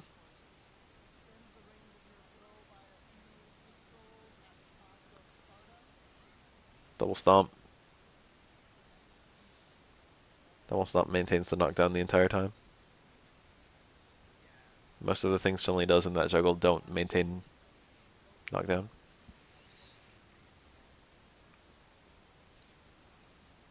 That was a bit awkward. Maybe intended to be an air throw. Jump jab is an odd thing to go there. That was cute. And that was maybe a punish. Justin Wong, he was like, the only thing that can fuck me up from this air throw is a jump EX Tatsu. So I guess I'll be ready for that.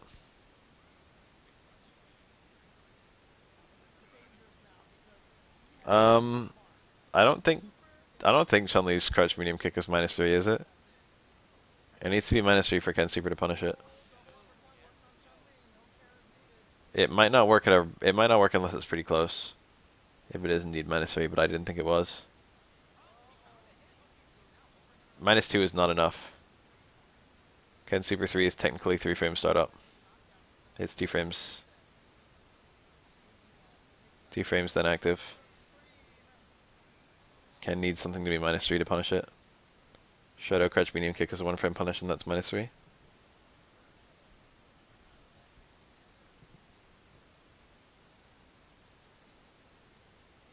You don't usually see punishes like that in high tier matches. You see it a lot Ken versus low tiers. But I can't think of anything Ken does reversal super on from Chun-Li that Chun-Li ever does. Like, he probably can do reversal super on a few of Chun-Li's normals, but Chun-Li has no reason to hit those normals.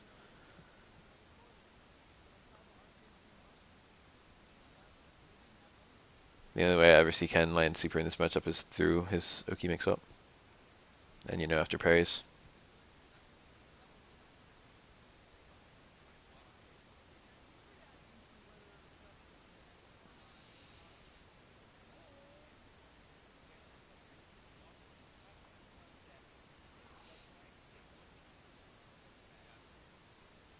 Whiffed air throw. Air throw is kind of an odd thing to go for in this game. Air throws are not fast. In Street Fighter 4 and 5, air throws are like 3 frames. So they're very common to see because they beat everything else, because they've got big hitboxes and start up immediately. In this game, they're very slow. Auras in particular, I think, is the slowest, but even Totally and Ibuki are very slow. So air throws will usually lose to jump attacks, which of course makes them a lot worse. Justin Wong is jumping after Ken, so Ken's not expecting him to be midair. So his air throw has a decent success rate in that regard. Also, Ken might be waiting and parrying, expecting some kind of anti-air, in which case air throw is quite good. Oh.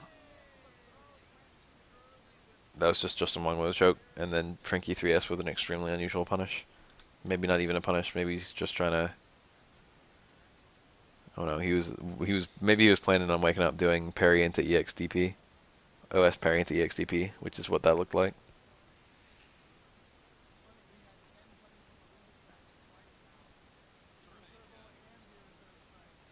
Oh, this might be dizzy. Nope, not quite. This is dizzy. He dropped the ender, but it shouldn't matter. Yep. Only 4 hits on Ken.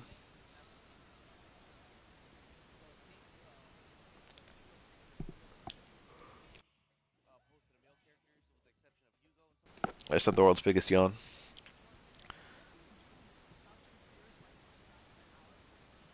Ooh, this will actually fuck Ken up pretty bad. Yep. That's optimal. Ooh, you don't see this very often. Very dank combo. Let's watch that again.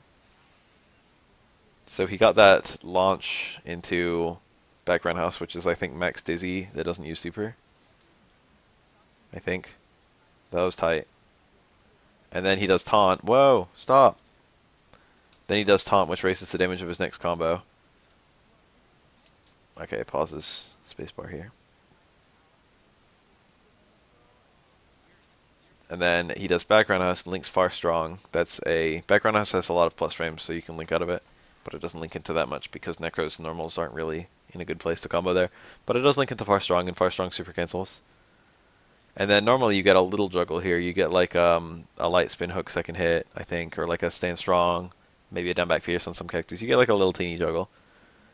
But Necro does electricity, canceled into another super. And this super doesn't hit properly, it only gets 1 hit, but that's all you need to juggle. That second super is almost always a giant waste of meter. Juggle super 3 usually loses a bunch of hits. But there he only needed the single hit for the tiny extension. That was some mastery right there. Straight up character mastery.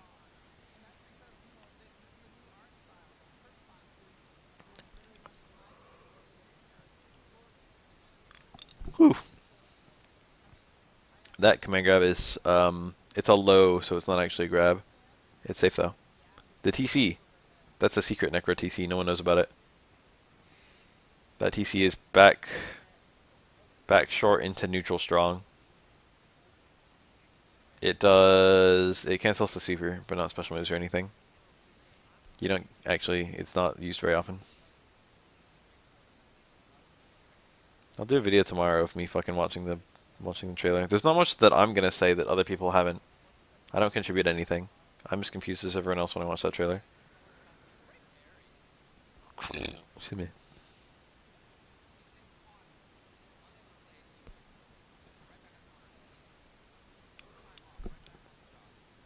Tsugiyama is really good at the corner carry. And Necro's, or the corner combos. This might dizzy, yeah. Necro's corner stuff is actually like high tier, if you know what I mean. Necro becomes a high tier character once he corners you.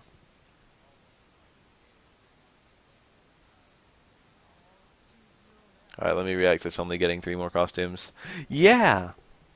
Chun-Li's hot! Dressing her up makes her hotter.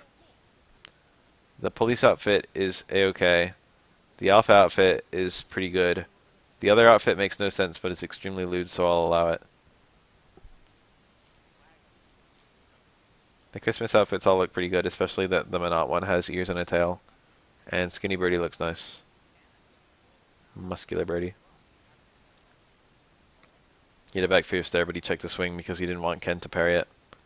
Ken can hold up back and jump out of throws, and then still parry a back fierce, because that's this game. Nice red parry. He actually could have killed the super there.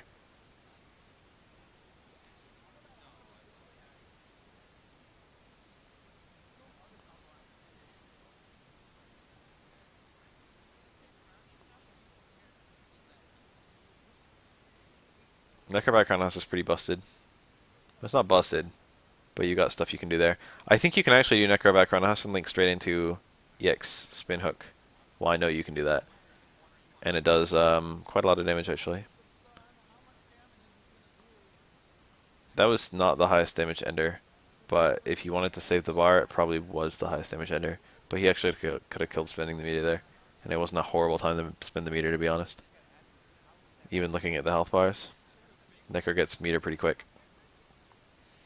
And more importantly, every single one of Necro supers has a short bar. Necro does not need to spend a whole lot of meter.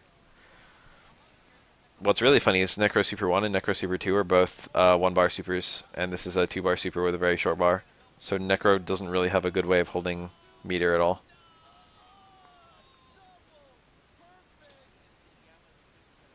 Damn, that was lit. Wow, that was losers then grands, huh? So Wong was actually eliminated.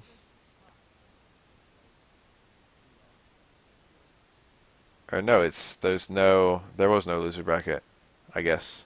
Because that's the only thing that makes sense, because there's no bracket reset. Oh no, it's a mystery.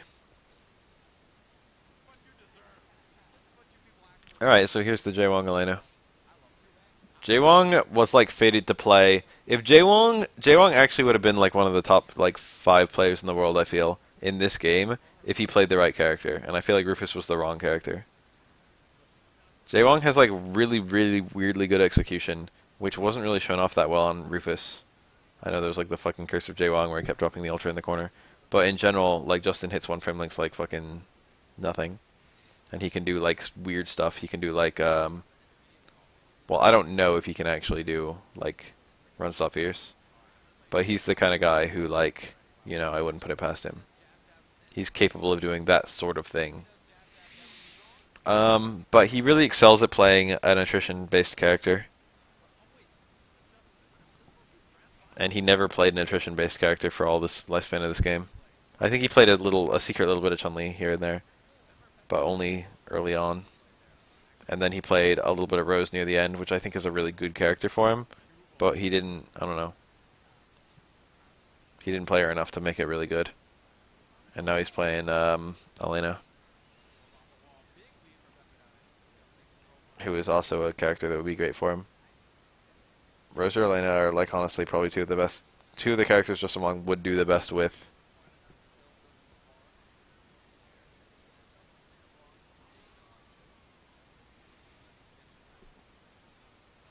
Speaking as a professional Justin Wong spectator.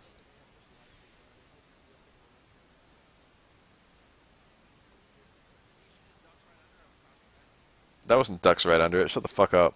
Say, Jam, you don't know what you're talking about. That was the heavy punch follow-up. The heavy punch follow-up can be just ducked in general. That's the counter to it. People don't know how the fuck Forte works.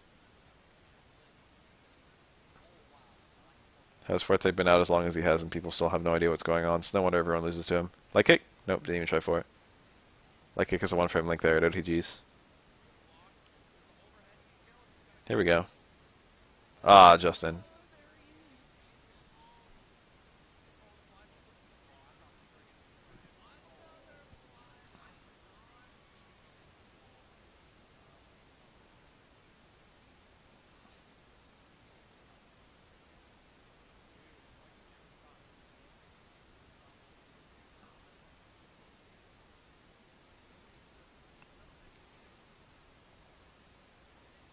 Karina's like a perfect character for Justin. A lot of people are like surprised by that change. Well, I don't know what surprised. Not change, but that would be the Justin Wong character. But it makes a lot of sense if you know about all the characters Justin Wong plays, because she's like an attrition-based character with shades of Rufus.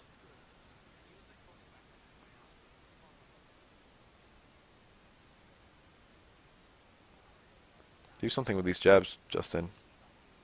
I think that was medium and he got the jab link. That's a one frame link into crouch jab. So it's a one frame unblinkable link. This is going to work.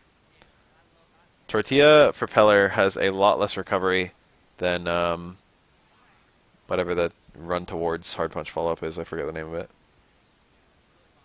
Don't remember Forte names. Anyway, the run away hard punch has much better recovery than the run towards hard punch follow up. However, it has an animation that telegraphs that it is in fact the runaway one. It's that one right there. But if you jump out of it, he can anti-air you. So you have to beat it by backdashing out of it. It also can't be ducked, unlike the run towards one, which actually just makes it really hard to deal with in general. That's reaction punishable, and he got it. Justin, please. Peppadai, please. This is embarrassing. Nice normal. Both of them dropped telecombos. I don't think a completed Elena combo would have even killed, to be honest. Speaking as an Elena main. One of the annoying things about healing Elena is that she doesn't really have a great way of completing combos.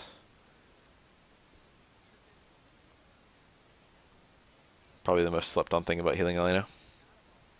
People act like healing only helps, and for the most part, yes, it's damn good. It's Elena's better Ultra in most cases, in almost every matchup. It's very consistent. Ultra 1 is only occasionally good, but Ultra 2 is always good, even if you don't find yourself in the right situation, and regardless of which opponent you're fighting.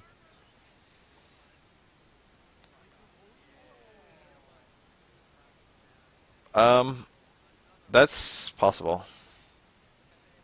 I've heard that Forte Rufus got a lot worse in Ultra. That wasn't that bad prior. Rufus jump EX. Rufus jump dive kick is kind of good against, got him.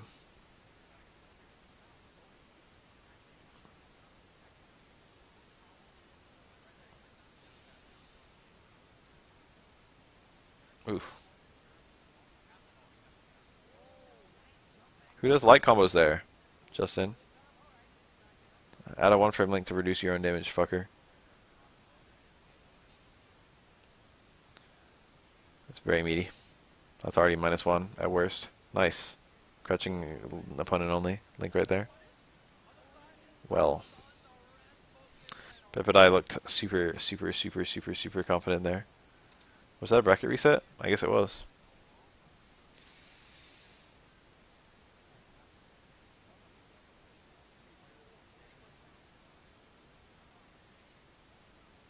There we go. Completed Elena combo.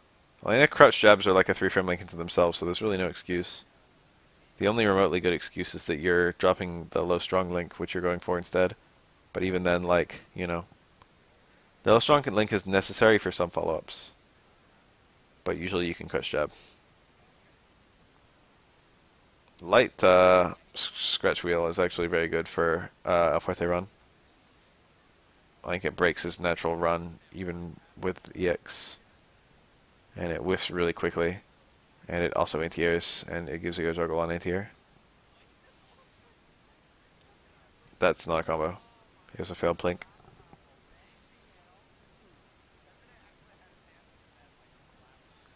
I just want to say right now that EX Mallet Smash into Crouch Jab is actually a 2-frame link and not a 1-frame link. And thus the amount that people drop it, including me, is embarrassing.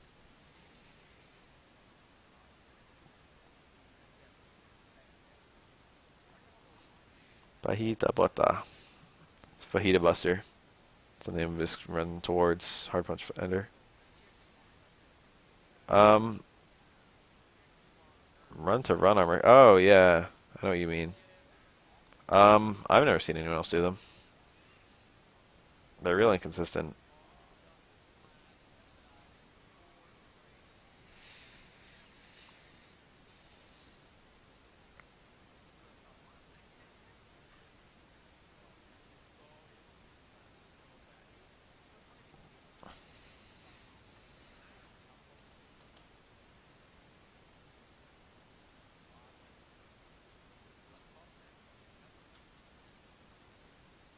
This matchup ain't so bad. It's maybe a smidge in Elena's favor, but I don't think it's a lot in Elena's favor. She doesn't really have a way of like. She doesn't like pressure like this. And Fuerte's damage to her is actually quite impressive. And she doesn't have a good way out of his mix-up, and she doesn't have a good time to heal. She'll never get a full heal ever, but that's usually not a big deal. Getting only partial heals is like par for the course for Elena.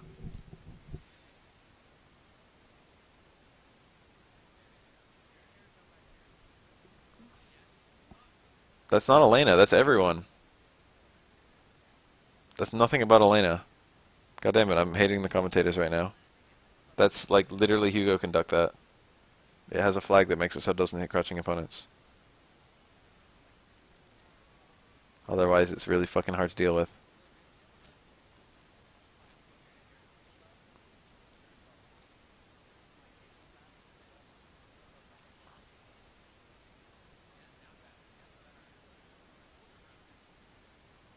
Slight punishes.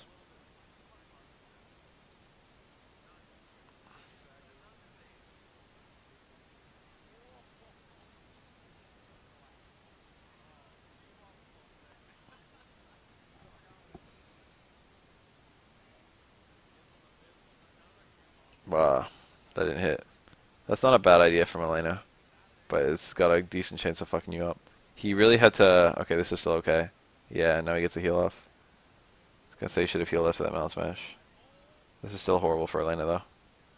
Yeah. I was gonna say I still much preferred Peppadai to win.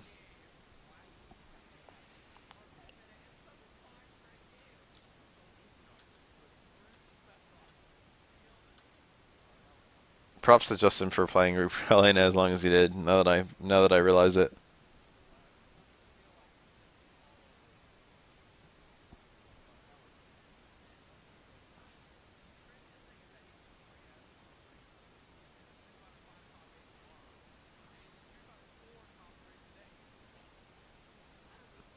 Yeah, he was dropping shit left and right. It's definitely far from the best Elena I've seen. Love that link. Yeah, I think I was gonna say. I wasn't sure that was gonna hit on like 2 levels. It's kind of hard punishing Messiah kick like that because he can do the light kick follow up.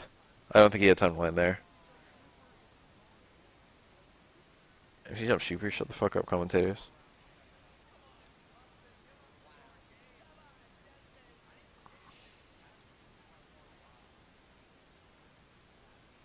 What was I saying?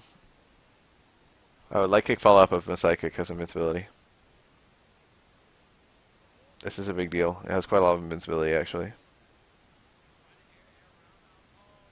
That's nice. That's, I don't remember if he's always had that. Light kick, light kick. Oh, he didn't go for it. Light kick, juggles. If you dizzy the opponent. You can't do anything from the light kick, but it's technically 40 free damage. There's no reason not to do it. And it works even though they're dizzy. You can still combo into it. OTGs you can combo even if the opponent's dizzy. And it doesn't take away your dizzy or anything. It's dank. It's dank looking. That one actually probably is useless because it scales your combo. Didn't matter there.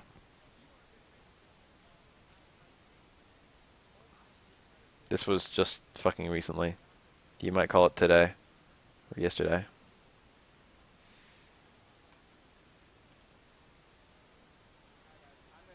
Or something. I don't remember. It was close to now. We're probably not going to watch all of these MVCI matches, but I want to look a little bit at them. See at least the characters being played. I think I saw Cap. What we got here? Is it the captain? Oh, captain, my captain? He's one of my favorite characters to watch in this game. It is. It looks like Dante. Did I see a Strider? No. Strider like comes in on something that's Alright. Street Fighter happens every now and then. Street Fighter 4.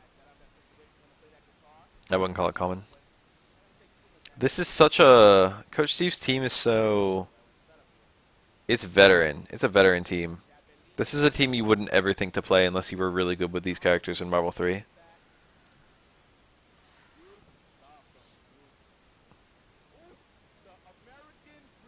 That's not an American reset. Shut the fuck up. That's a reset ass reset.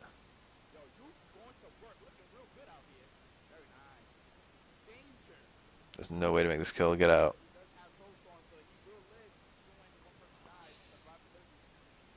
Tricky.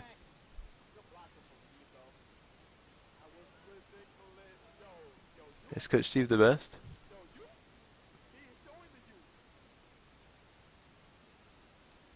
He definitely did not need to spend that bar. Any hit was gonna kill. My god. I guess it is an American reset because of that. What the fuck in what universe is this a real match? This shit's over. There's never gonna be a comeback.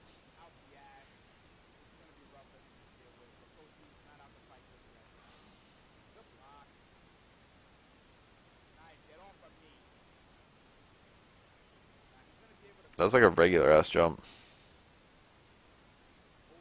Nice punish.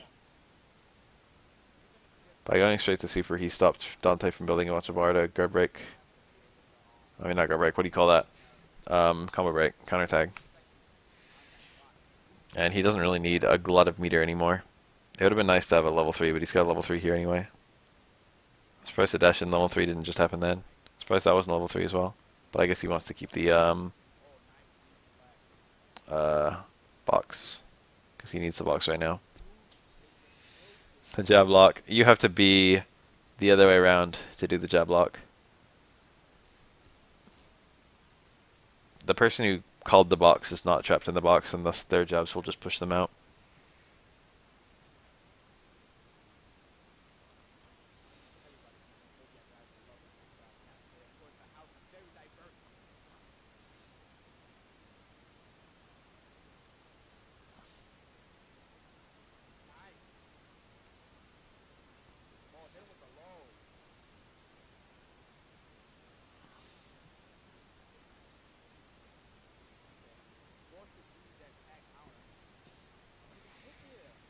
Nice.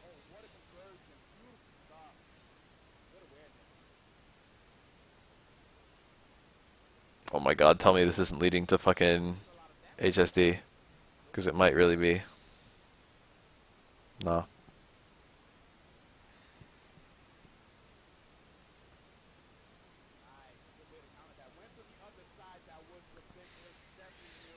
Marvel 1 lets you do stuff after match ends, but not before match starts.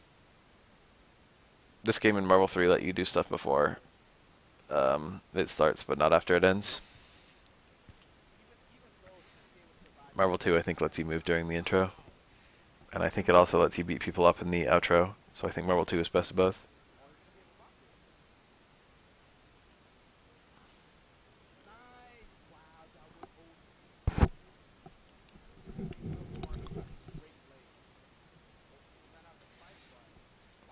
Why does that lead to a full combo? Okay, didn't. Take it back.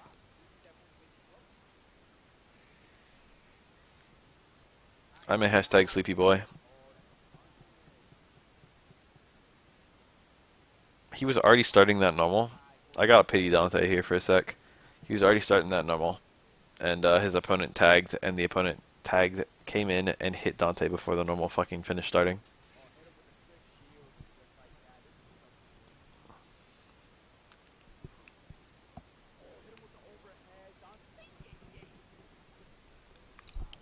That overhead is very reactable. Jump run house. On the way up, jump run house. I shouldn't say very reactable, but you can see it. In scenarios where I've been surprised with it, I have almost always blocked it. And that's surprised with it, damn it.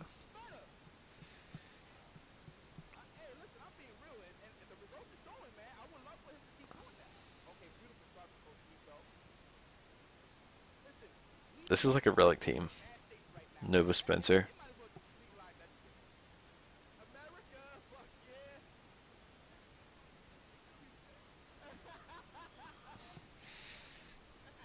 Oh no. He did the counter break and still is eating the full combo.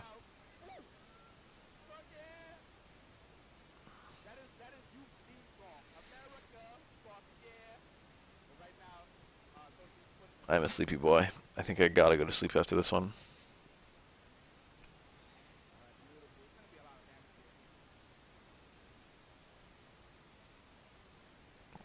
Like maneuvers. Is there some way to get $1 million or something in this? Oh, okay, just the tag killed.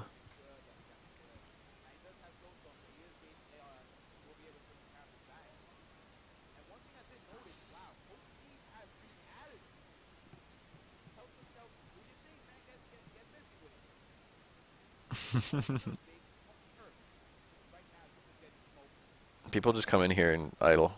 It's always been like that, because I'm chill.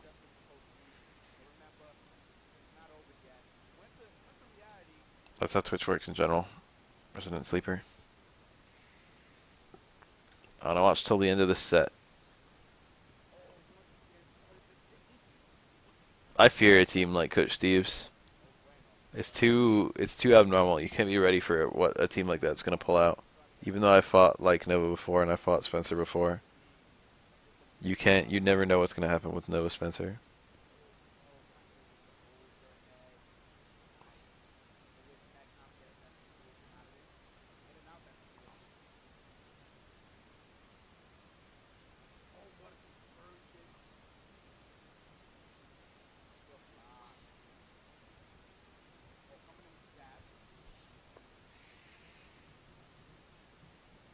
What an odd setup.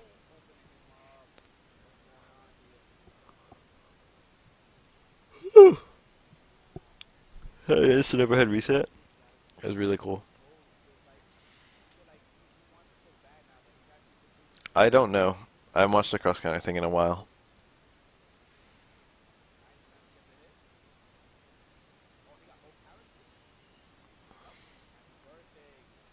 God, this is about the worst thing that can happen to you. Damn. Roy doesn't get enough viewers to get a sub button. How did you do it? They make getting a sub button easier. I had to fucking fight tooth and nail for it.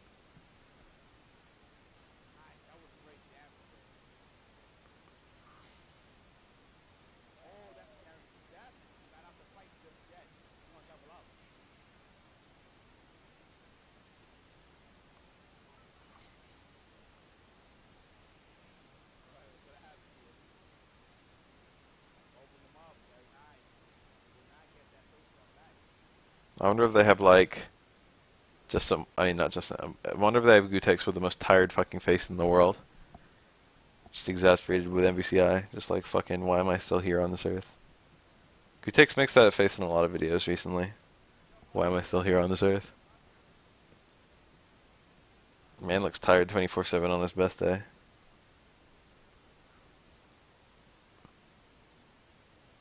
He must have had that esports life has aged him.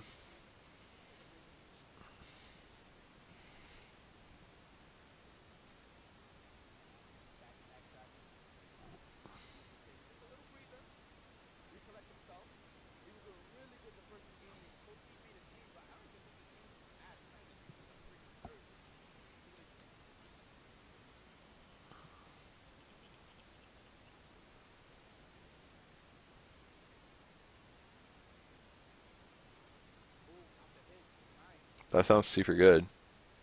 I like watching Clockwork in this game. Clockwork is the kind of guy where you're only ever going to see him play one team, but I bet he has like 8 teams. But he'll only ever use the one. Clockwork the kind of guy where he can actually play every character at a pro level, but never does.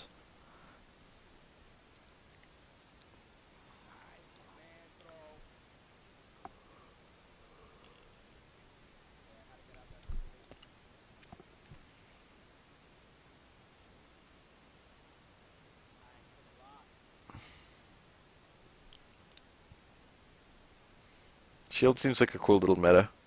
You have to keep in mind whether you've already blocked shield. Shield has a hitbox until it's blocked. And it has some pretty long animations, but you can just ignore them. If it's a straightforward shield, you can actually hit before the shield returns, and it punishes and the shield loses its hurtbox, or hitbox rather, on the way back.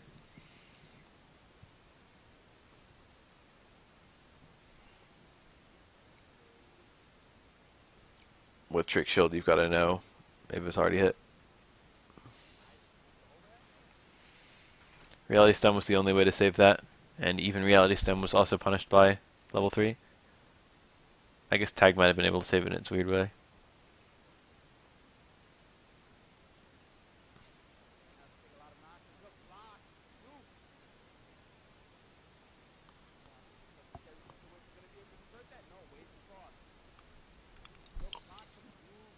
Can't stop yawning. This round needs to hurry up and end so I can crash. How did I get such sleepy so quickly? Excuse me. This is a good set though.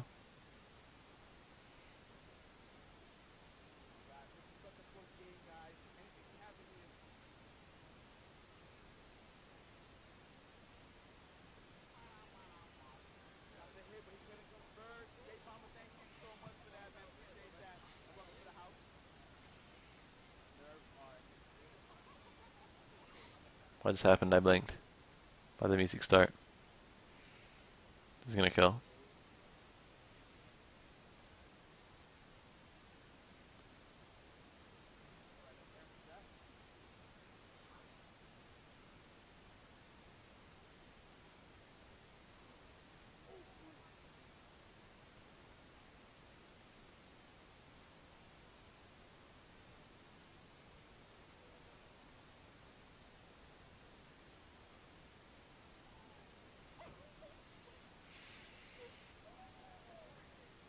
Oh my god.